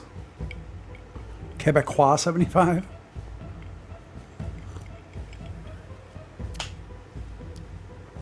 French 75s. I feel like everyone should be able to agree on that. We'll start slow, get you in the mood for a fight. First things first, never take your eyes off the enemy. Well, it's isometric, so not much chance of that. Stare them right in their sockets. Again, I don't think I can do that. Until there's no more life in them. Whoa, whoa, whoa, whoa, whoa. Oh, I'm going to lock on. Nice. Bud Light 2010. Time to strike. X to perform a light attack. Woo-hoo-hoo-hoo. Nice. Nice. Nice. You just got fucking destroyed, dude. Okay. Mojitos. I actually do like mojitos. They're just kind of a pain in the ass to make. Salted caramel old-fashioned. Reaver, what is in that? Because usually when I hear whatever old-fashioned, it's the base spirit old-fashioned. So what is a salted caramel old-fashioned? Is it like bourbon? Yeah, it is action-based. Too much sugar in mojitos? Not for this sugar, baby. But I also like caipirinhas, and they have a ton of sugar in them as well. I'm almost out of cachaça, by the way. Love sugar. Heavier strike. Okay. Ooh, yeah, pole arm. That's what I'm talking about. Got some nice rumble here. Nice. One amazing old-fashioned. What was your amazing old-fashioned, Canadian corn dog? Fresh mojitos in mason jars? Yeah, I only make mojitos and mojitos and caipirinhas in like ball jars, not bell jars, ball jars.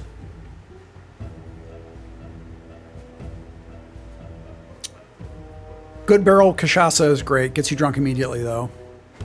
Yeah. Fiend for mojitos. I just rewatched Miami Vice. I need to reevaluate it. We do get cachaça. It's not everywhere, but thankfully I live very close to a really, really well-stocked liquor store, and they have plenty of cachaça. Love gin. It would have made more sense for Planescape Torment to have Diablo-style click-click combat. I don't disagree with that. I mean, I guess what I would say is the combat in Torment is not great. It has some cool aesthetics, but maybe those aesthetics would just work better with, yeah, click combat. Best old-fashioned you ever had was at the Ruin in the lab. What was it? What was it? High times. As you look at your opponent, okay, okay.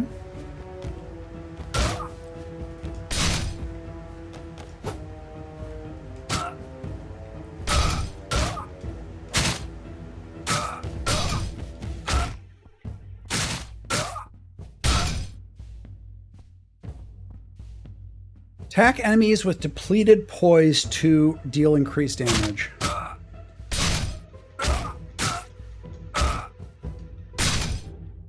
I think it's a little difficult because I have low stamina because I took the hawk, right? Okay, here we go. Exanima? I haven't... Is Exanima the physics-based game that was previously some other Latin name?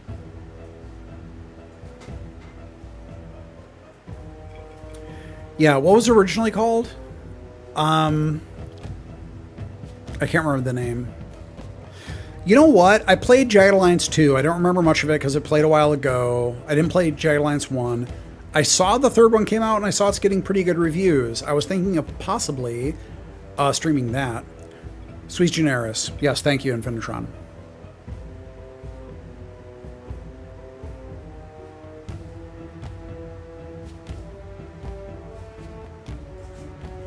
Have I ever tried writing a project after a mix of Hemingway beverage and a Negroni as a creative boost?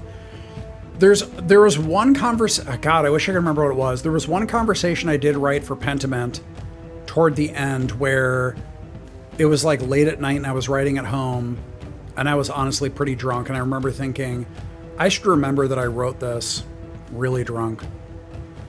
I don't think I edited it either. I was like, no, this is good. This is good as is. It's, yeah, every review I've seen for I mean, it's not like 90s, but like every review I've seen for Jagged Alliance 3 has said it's pretty good.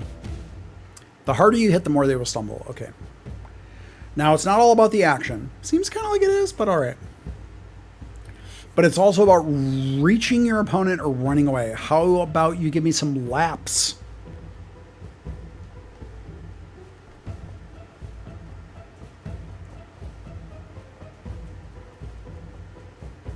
All right, I can run around. Freegolet, I'm the studio design director, so I'm just helping out with other games right now. Which are mostly Avowed and Outer Worlds too. Just giving feedback and, yeah, vibing.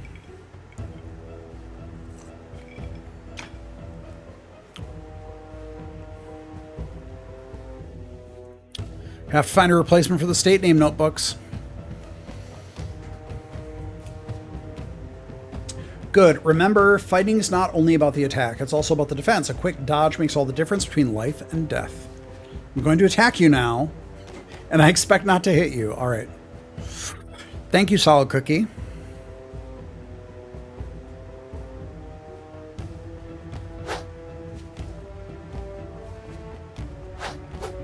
Woo-hoo-hoo-hoo. You gotta wake up pretty early to hit Sassy.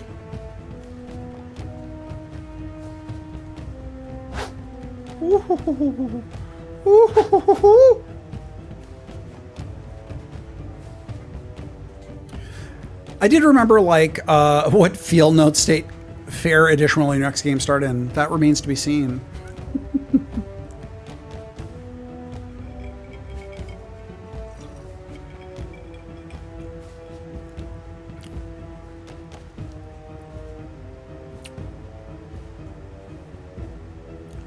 Raise your arms and prepare to shield yourself from my attacks. All right.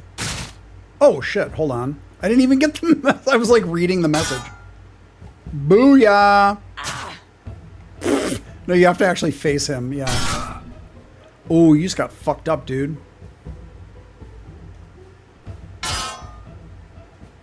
What? Hold on. Nice. Is Fallout 1 and 2 worth it today? I mean, I still love those games. Like, I think there's a lot to learn from them in terms of, like, progression and world design and story design. Like, yeah, the interface is crusty. Basically, if you can get over the interface, then they're really cool games. Like, Fallout 1 and 2... Like, 2 is totally different from 1. It's okay. But, like, Great Choice and Consequence. Yeah, they're good games. I would say they're good. Do you think Sister Luminata's proto-feminist perspective can be explained by her specific background as the daughter of a wealthy Italian family? I think it's a combination of that and her being very well read. My conception of her is that she is familiar with the works of Christine de Pizan, and so she has read City of Ladies and Treasure of the City of Ladies, and that she's intelligent, and so based on that, like, yeah, it's not feminist in the modern sense, but she's more aware and critical of those things, I think. But yeah, I mean, I think that being someone born in privilege gives her a lot of opportunities. Yeah, I think that's a big part of it, though. If she didn't have that background, she wouldn't have had the education, so that would be a lot more difficult to justify that. All right, let's see here. Don't expect to hide behind that stance forever. The enemy will wear you down eventually, or you can strike back when they're foiled. Okay. Damn it. All right. Oh, There we go.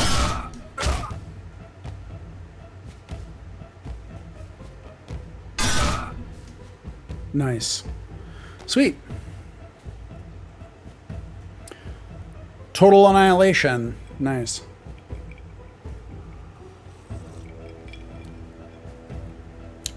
Mark of the Devil with Udo Kier? I have not seen it. I really like Udo Kier.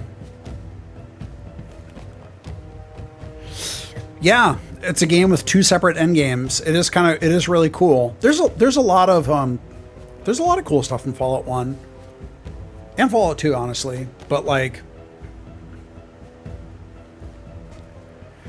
I think, you know, I remember Udo Kier is definitely one of those in the category of like Alain Delon, where they're like almost too good looking. Like those like late 60s, early 70s European actors where you're like, wow. It's like distracting. But I mean, he's been like, Udo Kier has been so good in like for decades. Like anytime I see him in a film, I'm like, good shit.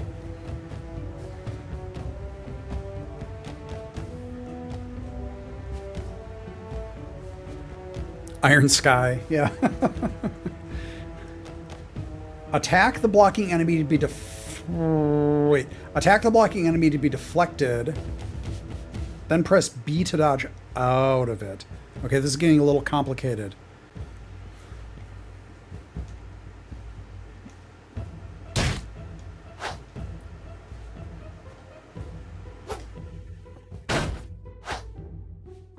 Isn't that what I'm supposed to do? Okay.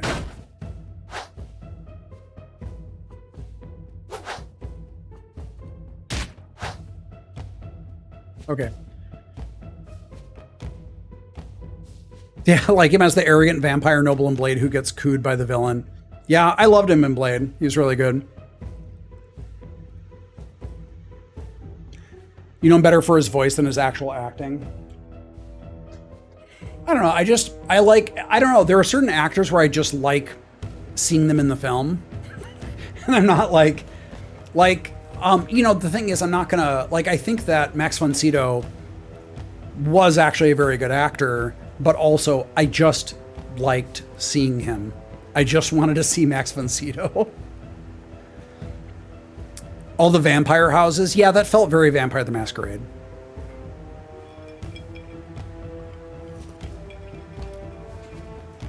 There's a lot of mechanics here. Press RB to perform a block breaking. Okay, cool. See you later, Cloppage. Yeah, how late is it? It's almost, well, it's 19. A little late. At least in Central Europe. Max von Sydow rip. Nice. Block breaking. AAA Hollywood. Oops, hold on.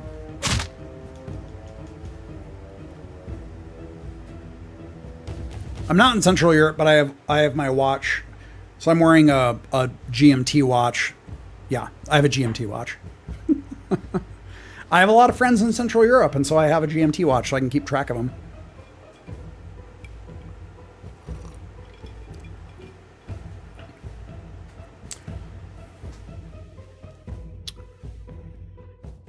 Hollywood writers and actors striking against AI replacement. Yeah, I also don't like it. What time is it in the USA? It is 14:19 or 2:19 p.m.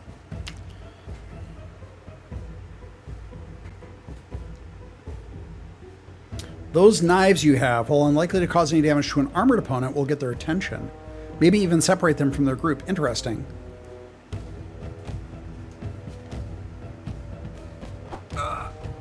Nice.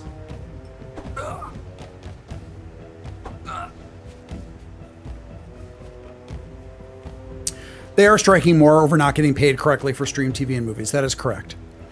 But the AI stuff, and I guess the thing is, like, when... All right, so here's another... Here we go. Basically, any time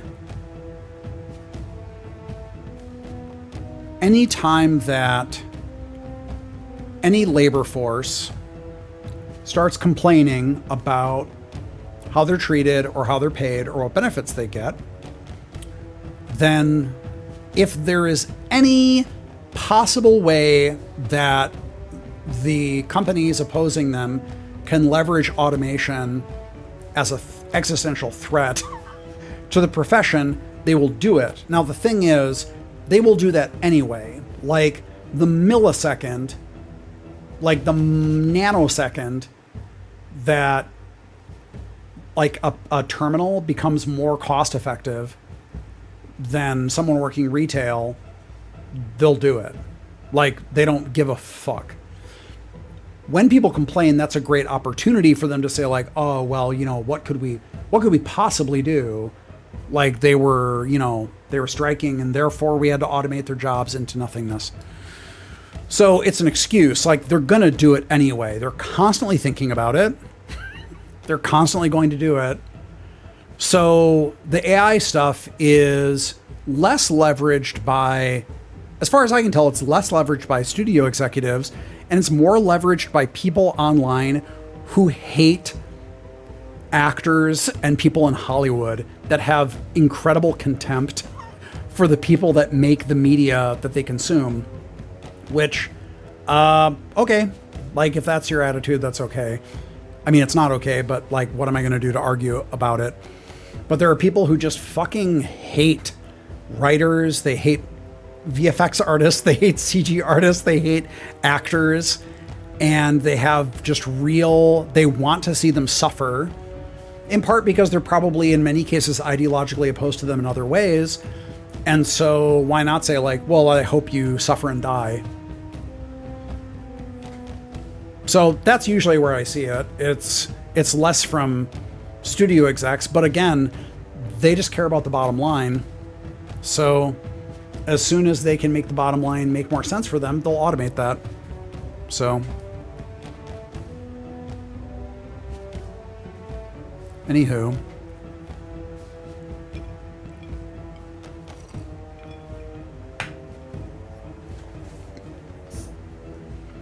the thing is, there's a very apathy parabellum. There's a very disingenuous argument about empowering people, but very often the people who are making it just happen to be venture capitalists. So it's very, very, very hard to take them seriously when you know that really what they want is a better ROI. They want to put in money and get more out. Anywho, after receiving damage, hit points can be recovered by attacking. Okay.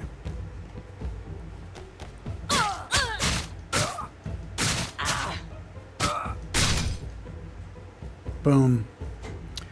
Thanks, Illuminated90.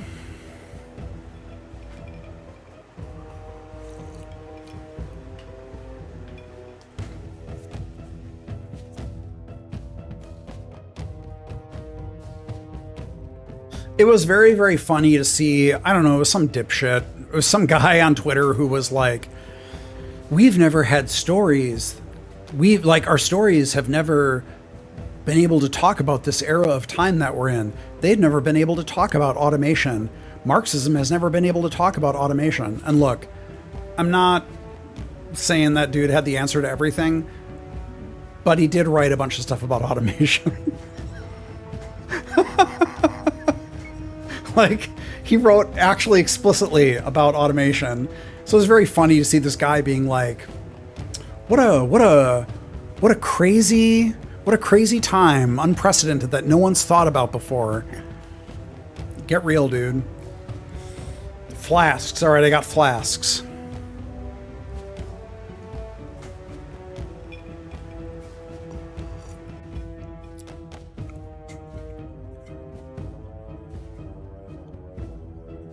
I love flasks.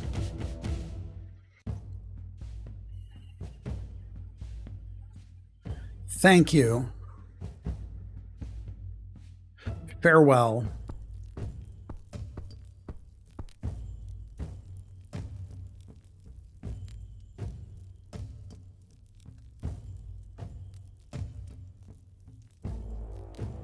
I don't think that this environment necessarily is necessarily indicative. I will say that one of the best things about this game that I've seen a lot of, they do have a lot of really nice pre-rendered environments. They have some really beautiful environments. Like, I know people kind of bag on like it looking kind of dated, but like they got some really nice environments, and I appreciate that as a fellow pre-rendered background enjoyer. This is pre-rendered. I don't think this environment is necessarily the best example, and I think it's relying pretty heavily on dynamic lighting within it. I get that sense. I'm not positive. The exteriors, though, I've seen some really nice exteriors that I think are really nice.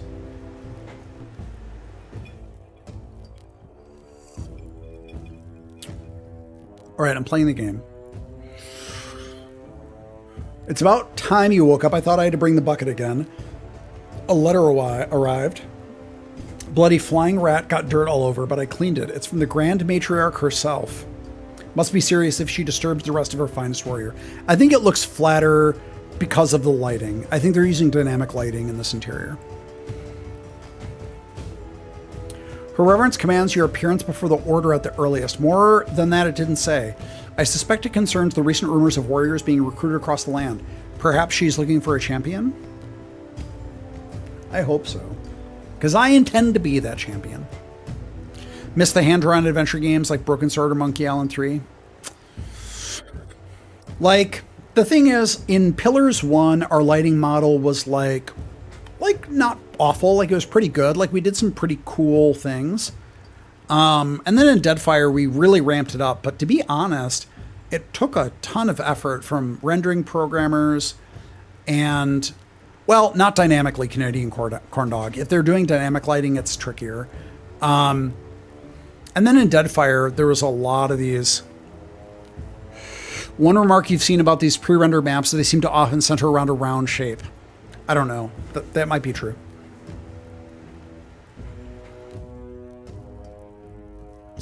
Did a lot of research into how to do pre-render background only to arrive at it's probably much easier to use 3D in-engine. It is honestly easier. Like, you can get maybe 85% of the quality from a pre-rendered in 3D, and it's probably going to be a lot less effort, just to be honest.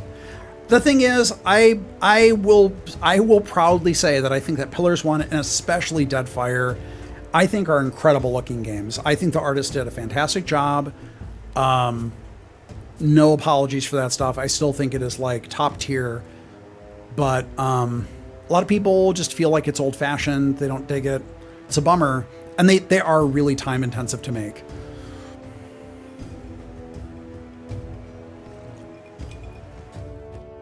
Man, the Icewind Dale, I kind of appreciate it at the time, but like the Icewind Dale 1 maps and Icewind Dale and Torment, like combination of great texturing and then wonderful paint overs. Justin Sweet, John Dickinson, Vance Kovacs, Aaron Brown, Aaron Myers, Dennis Presnell making beautiful maps, and then Brian Menzies doing these incredible paint overs. Like, man, the stuff that Menzies did with paint overs, it's unbelievable, man. Some of those maps, you'd see them and you're like, oh, that's pretty good. Then you see his paint over and it's like a completely different map. It's so crazy.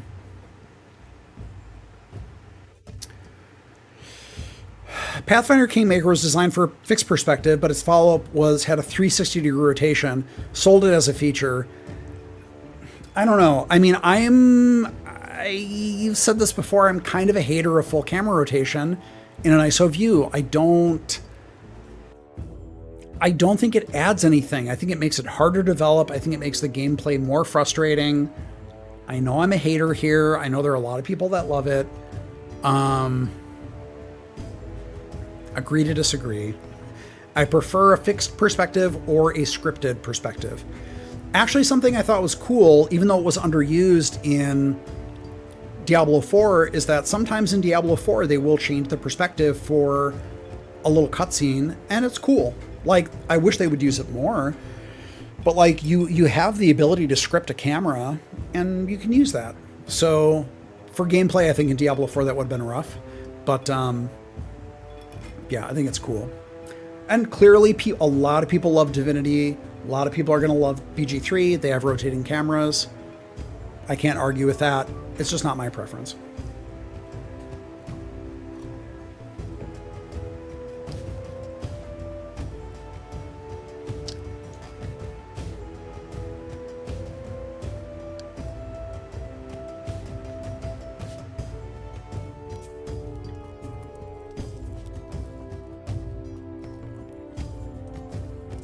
Sassy of Tared, the estimable. So we got our ZZs.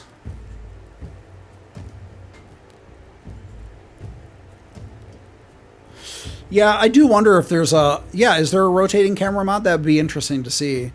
I mean, yeah, it's 3D, so...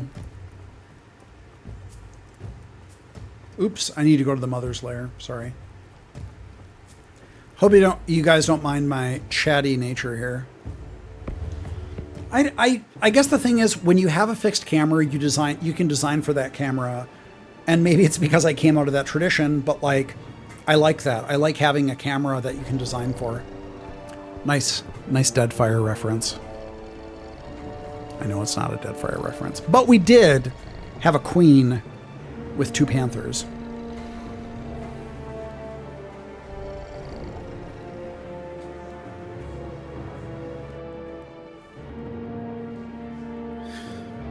Camera controls in Neverwinter 2 were a big mess. Instead of like 1 or 2 good cameras, we had like 4 or 5 not very good cameras.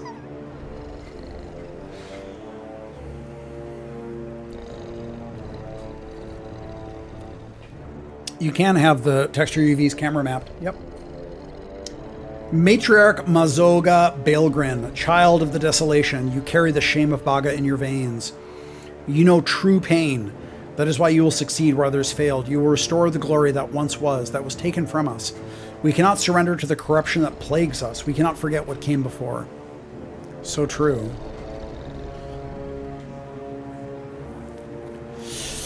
Asymmetrical Axle, when you create your games, do you always create things, system stories that you like, or do you sometimes have to compromise because of reasons?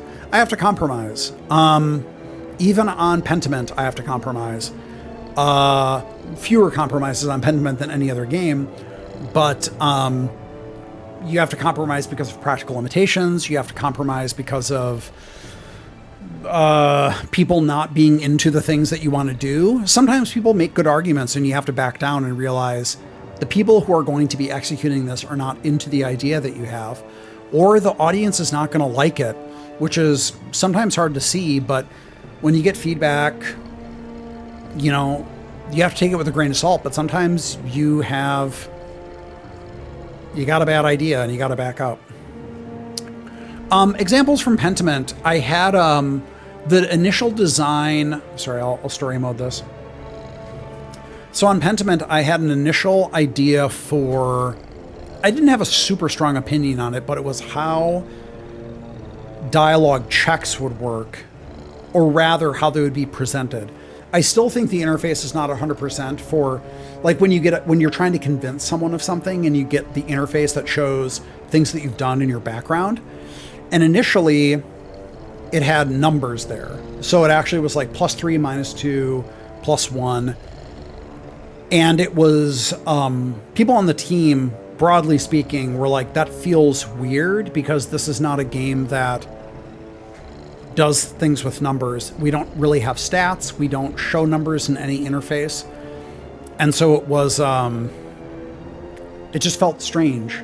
So I was like, well, and I said, well, look, my goal is I really want players to understand that they made choices and that they're impacting the outcome of this mechanistically. And they said, well, I get that, but the numbers just feel really weird as like strict numbers. So I kind of fussed about it for a while, and then I don't know if it was, I think maybe it was Hannah or Kate had the idea of just using pips. So we used colored pips up and down, and you still get all the information, but it's just, it's less jarring, I guess. And it's a little more abstract. And I think it was better. I do think that interface needs some work. Arguably the checks themselves need tuning, but I do think that was a better choice. I'm trying to think. I'm trying not to spoil things, but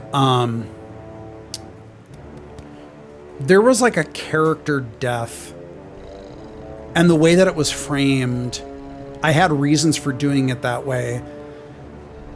And then people who played it, they were like, "This fucking sucks." They're like, "This feels like purely bad and very frustrating." And I was like, "Okay." And I listened to them, and then they explained why. And I said, "I know I'm being very abstract here, but the cat is loud." I think that might be the oh, it's the fan.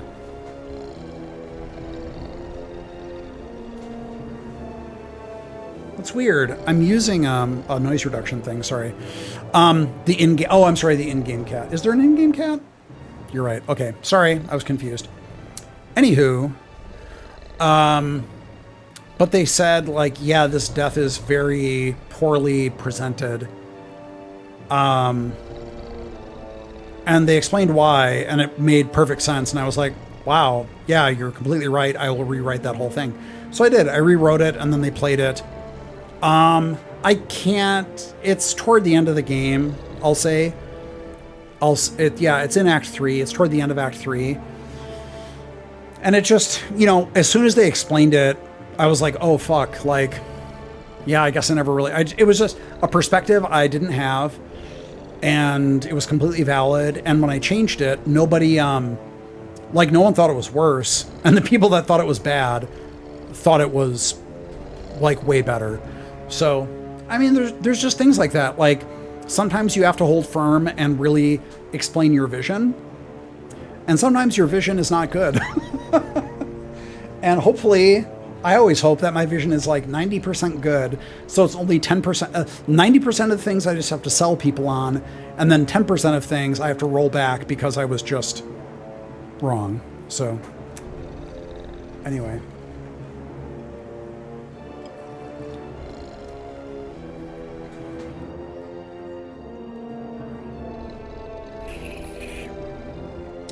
Ever since Baga tried to breach through the Valley of Storms, the lives of all orcs has been hell, and I won't stand for it any longer.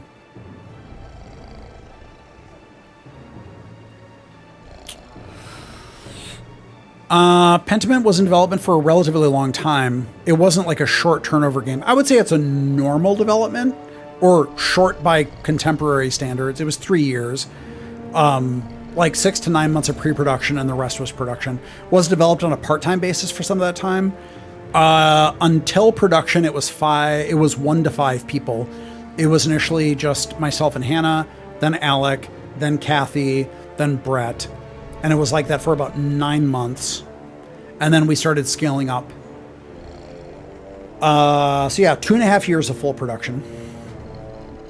Thanks, Fruit Eater. Thank you so much. Spinning wool. It's fun. The demon Alaloth sits in his prison in our 5th kingdom and laughs as he corrupts our land and our children.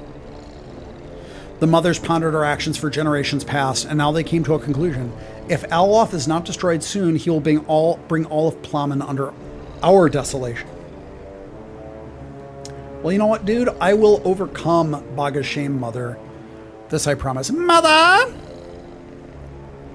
How come I wasn't assigned to the most important projects? Because I didn't want to work on those projects, Jack.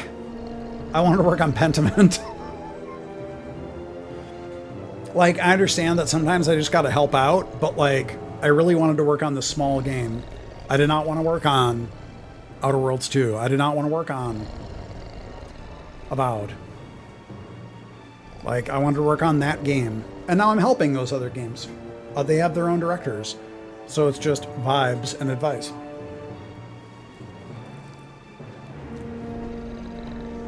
Why do games take longer to develop? The scope is, for the big games, the scope is just fucking crazy.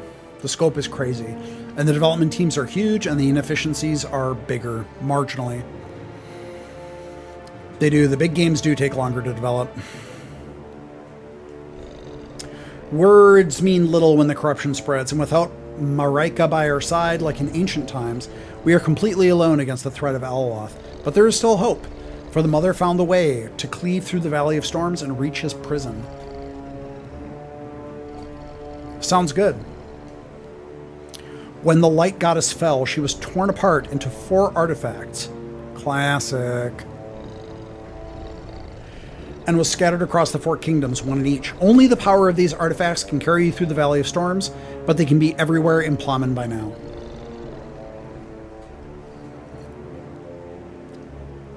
Should have picked Marika.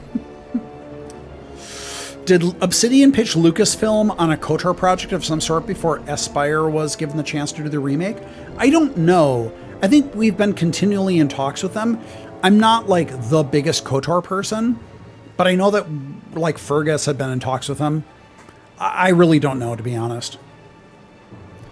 Like Fergus is very good at constantly keeping in contact with publishers about potential collaborations. So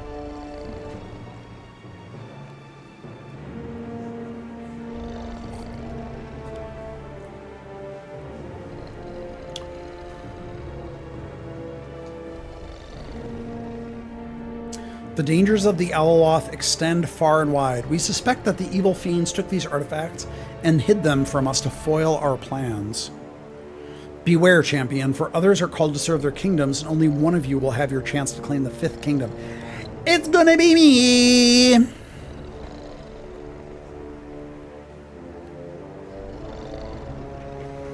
What type of TTRPG would I recommend for someone who has played too much D&D? Vampire would not be a bad choice. Dungeon World? Right? Dungeon World? Burning Wheel? Cyberpunk Red? Delta Green? I would not suggest Ars Magica! Fuck you! Do not suggest Ars Magica to any human being that you care about or respect as a human being.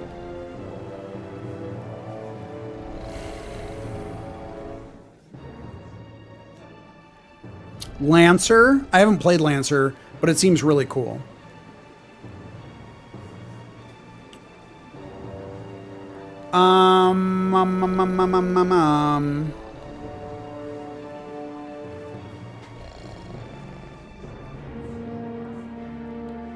Oh yeah, Free League, Alien RPG, Alien RPG. Check out the Alien RPG. It's like, I think it's super cool. There's good virtual tabletop support for it. Blades in the Dark, I haven't played it, but a lot of people love it. I've heard really good things. I've also heard really good things about Dogs in the Vineyard.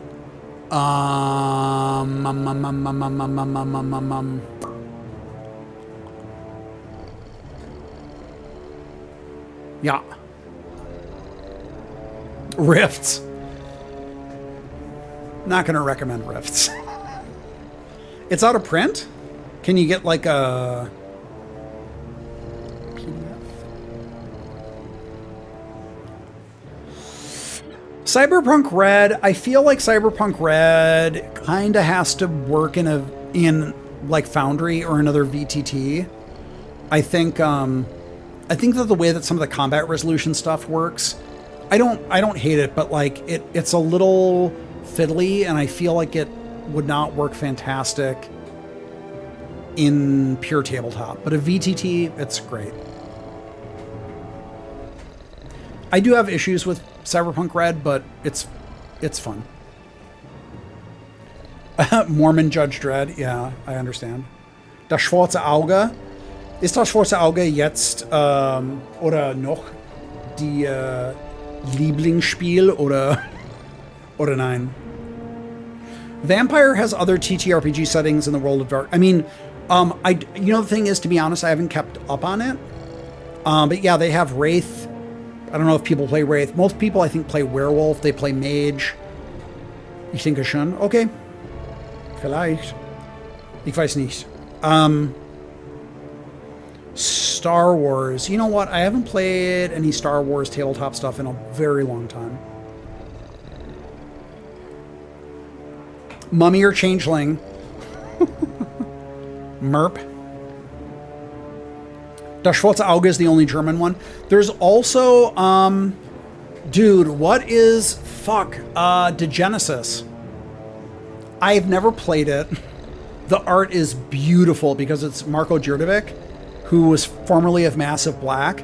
It has some of the most high level, like, and if you get the printed version, it's on the heaviest, high quality paper I've ever seen in an RPG book. I got the player's handbook for Degenesis, and I swear it was like 10 pounds. But the art is beautiful. The world building is cool. I don't know if mechanically it's good at all. I've never played it. Also, Cadwallon, I have a really strong, I have strong vibes towards, because Cadwallon is by Rackham, who made Ragnarok. But Cadwallon has a lot of interesting mechanics, and the art is by a number of artists, but specifically Edouard Guiton, who is a wonderful French illustrator. Really cool, very inventive, imaginative fantasy character designs. Man, there's so many cool tabletop RPGs. I've never played. I talked about, did I mention Delta Green? There's new Delta Green. A lot of people love that. Dungeon Crawl Classics, DCC, very interesting. All right, I'm burning out here. All right. Cure Our Shame Champion. The thing is, I think right now, Julia came on stream and she's probably pissed because I'm just talking about tabletop RPGs. I should play the game. Cure Our Shame Champion. Bring us the glory we deserve. Be an immortal and change our name once more. There she is. All right, I'm playing the game. Fatal. By the coast of the mighty Maw, the capital city of Baga sits proudly. Overcoming its harsh lands with agriculture and trade from all regions, no other Orcish city can claim to best Nanardur.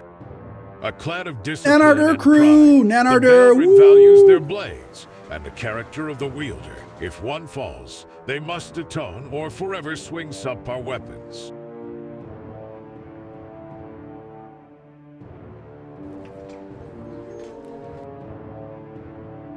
Cities are the main hubs where you can trade, talk to people, visit rulers, get quests, and from the bounties boards, from characters and from the bounties boards, or rest in the tavern.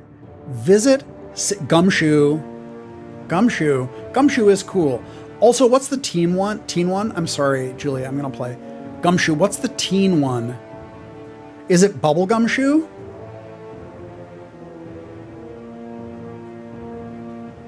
I think it's Bubblegum Shoe. It's like teen mysteries.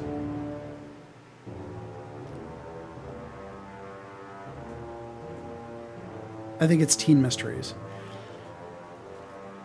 Visit cities regularly to recover after a fight, stock up on food, recipes, and potions, upgrade and repair your equipment, craft new gear, or sell anything you don't need, and get useful information from citizens to prepare for the next battle.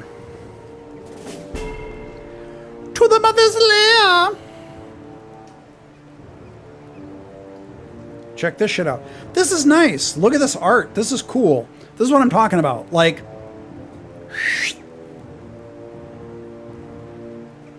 good shit. This is nice art. I like this stuff.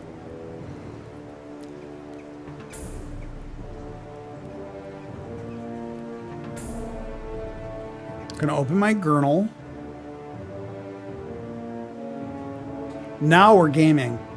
Now.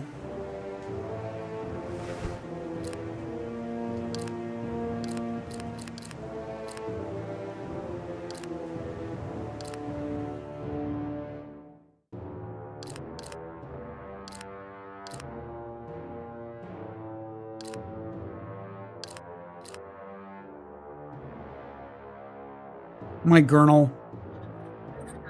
Observe the light and the shadows and the reflection. Okay, so now I see I have 1500 health. So minus 100 was maybe not. Holy shit, though. Holy fuck. I have 120 max stamina. So my thought was that I was going to have like half proportional. Like if I had 1500 max health, I'd have 750 stamina. So that minus 50 would be like not that big of a deal. My friends, I'm fucked. Minus 50 maximum stamina. I have 70 stamina. I have asthma. I have blood clots in my lungs. I can't do this. I can't face the world. It's going to be rough.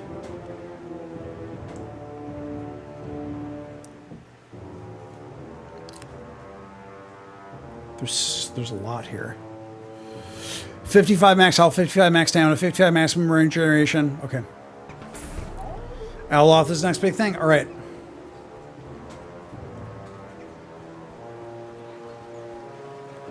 You know what? I'm not afraid to say it. I completely forgot where I'm supposed to go. Am I supposed to go to the Shrieking Maw? Am I supposed to go to the Shrieking Maw? Sassy doesn't do cardio.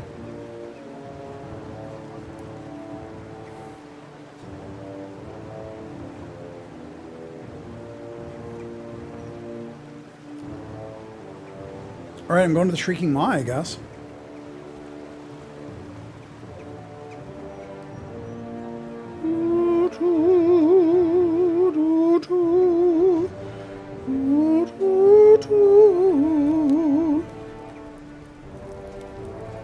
Whoops.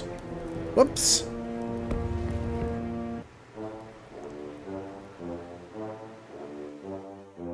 Oh, it's a tavern. Okay. All right. You know what, though?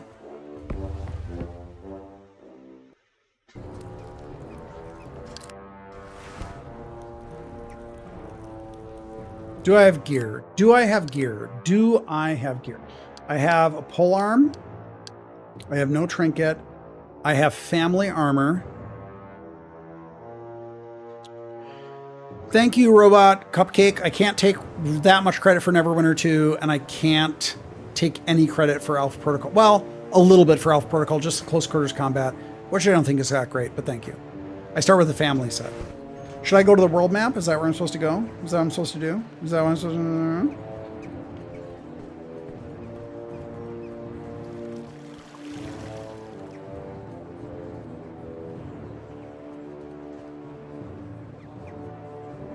The Shadows conspiracy theory in Pillars? I don't.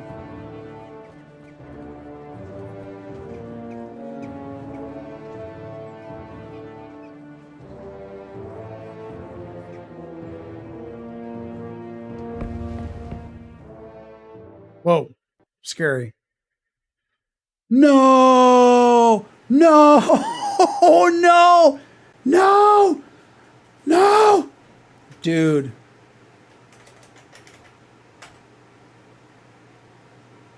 It crashed. Hold on, folks. Oh my God, I hope it saved. I hope it saved. Bingle. Bingle, protect me. Bingle.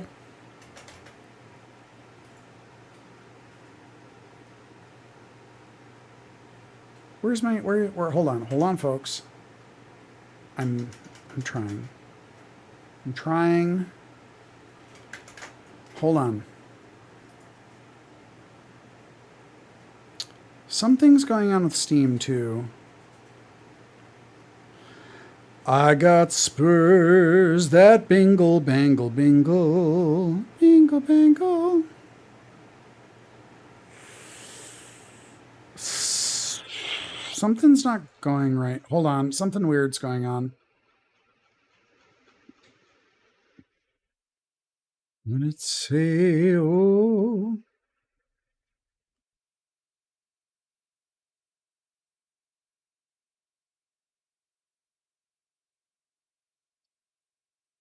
All right. Never crashed like that in years. Great. I was in the character creation for a long time. I got spurs that bingle, bangle, bingle. Steam has been crashing because of randomly high RAM consumption. Yeah, it's possible. Okay, Steam is starting up. It's going to give you the blow-by-blow here.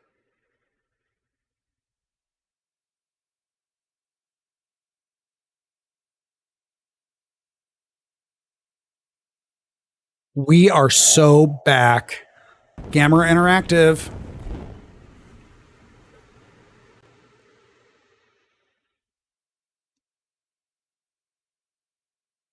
Which Peter Gabriel are you singing? Spanker Prime. Please.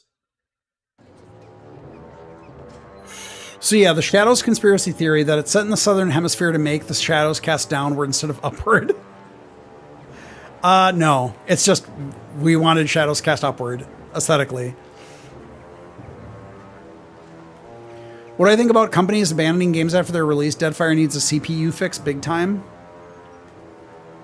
Where am I? Hold on.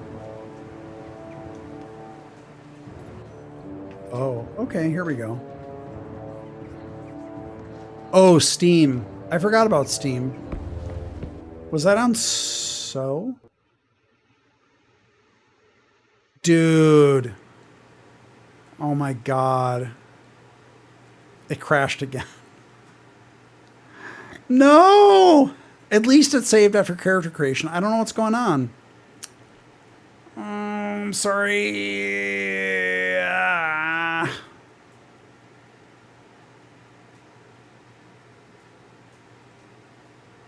The Deadfire pack for Pillars 1 messed the graphics up? How? It's the saving, you would say now? So what should I do? What should I do? How should I progress in the game?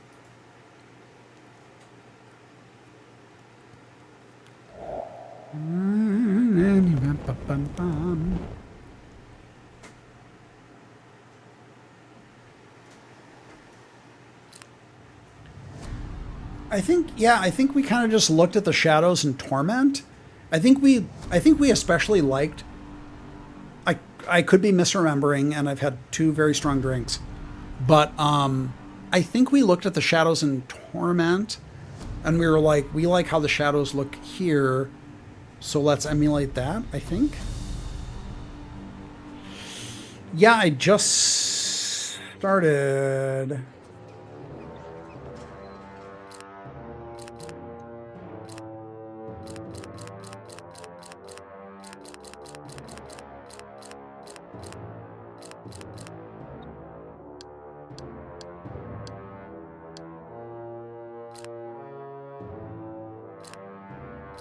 Actually, let me try.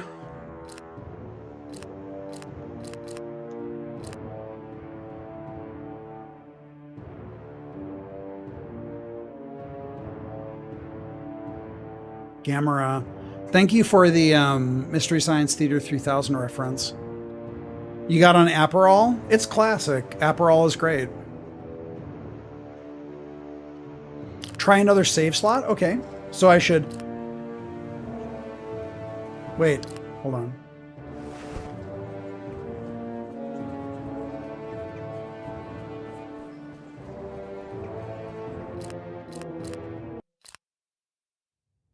What do you mean? When you say try another save slot, what do you mean? Verifying game files? All right, you know what? I'm going to exit and verify game files. We can chat.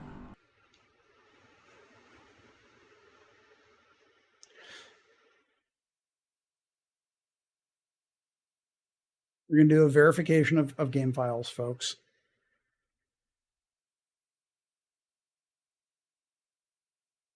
Here we go. Writing faders that properly calculate shadows cast into facades in pre-rendered backgrounds is actually kind of challenging. It is. 30% verified, by the way.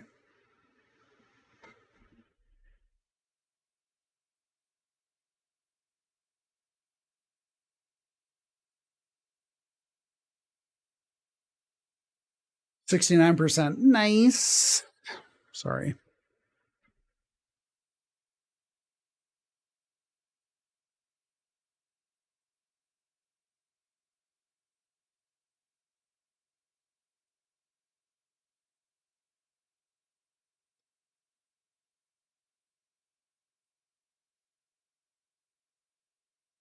All right.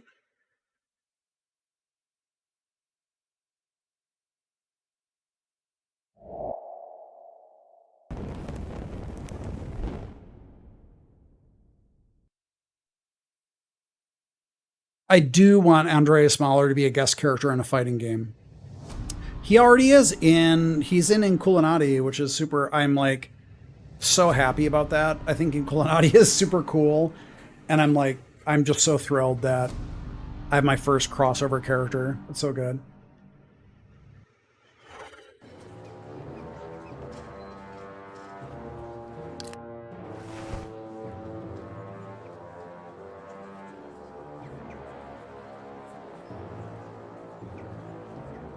I wonder if there's another map I could go to. Do you think there's it, Julia, do you think it's actually the autosave that's causing issues? Something's broken in the save, so what should I do? Should I start a new game? Speed run through character creation? I need a call to action. Restart character creation. All right, I'm gonna speed through. Don't stop me now. All right, here we go. Boom. Single player campaign. Orcs. Pole arms. DSA orcs. Good. Bingle bangle bongle. Randomized model.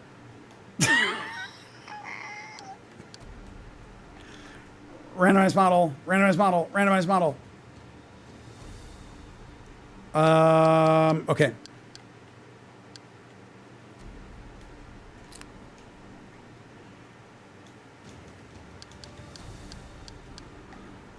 I'm going to call her Durfa.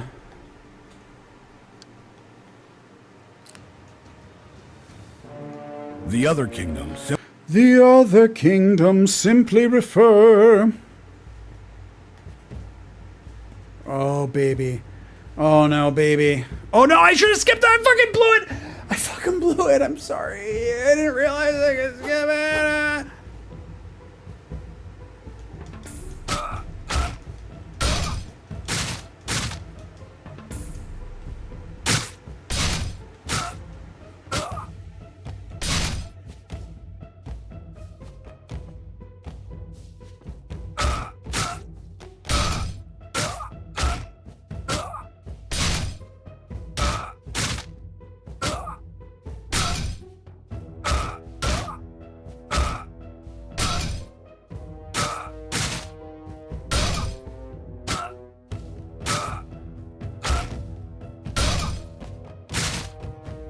Boom.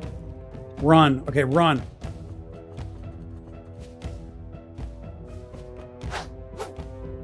Nice try, fucker.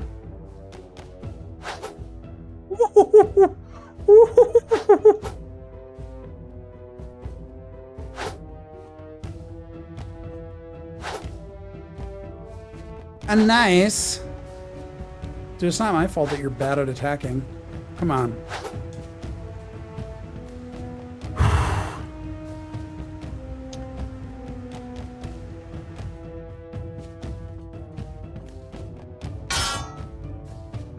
Try, fucker.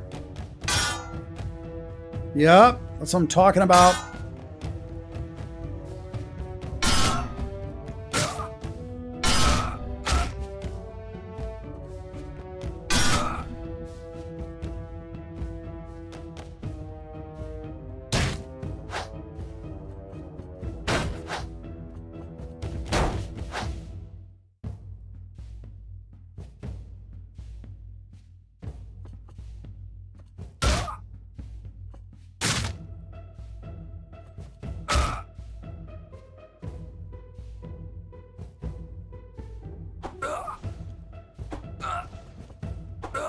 Love throwing knives.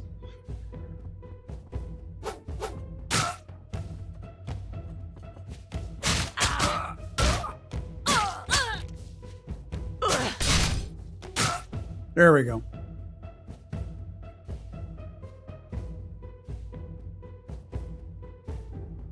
All right. All right, I blew it. Should have skipped the tutorial. Hi, El Bureau-chan. I'll be on my way.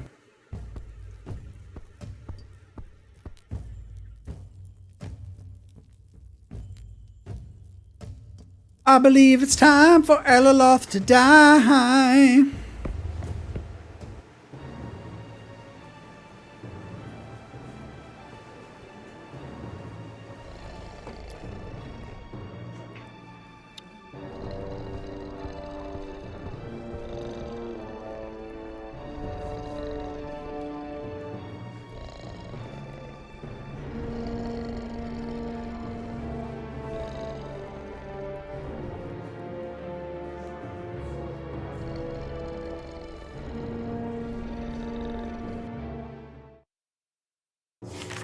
By the coast of the... By the coast. All right, folks. Can we get some W's in the chat? Some positive vibes for exiting the town, please. Please give me W's. Lend me your W's. We're gonna do it.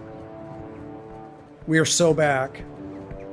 Nothing will go wrong. Nothing can go wrong. We're going to the world map.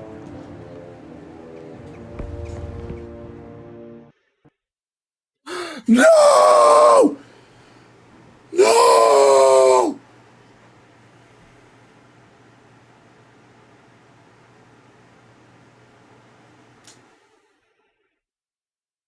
Well,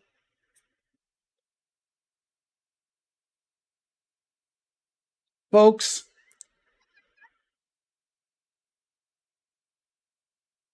I think I'm going to have to try this another time. I apologize. I will try again. I swear it to you.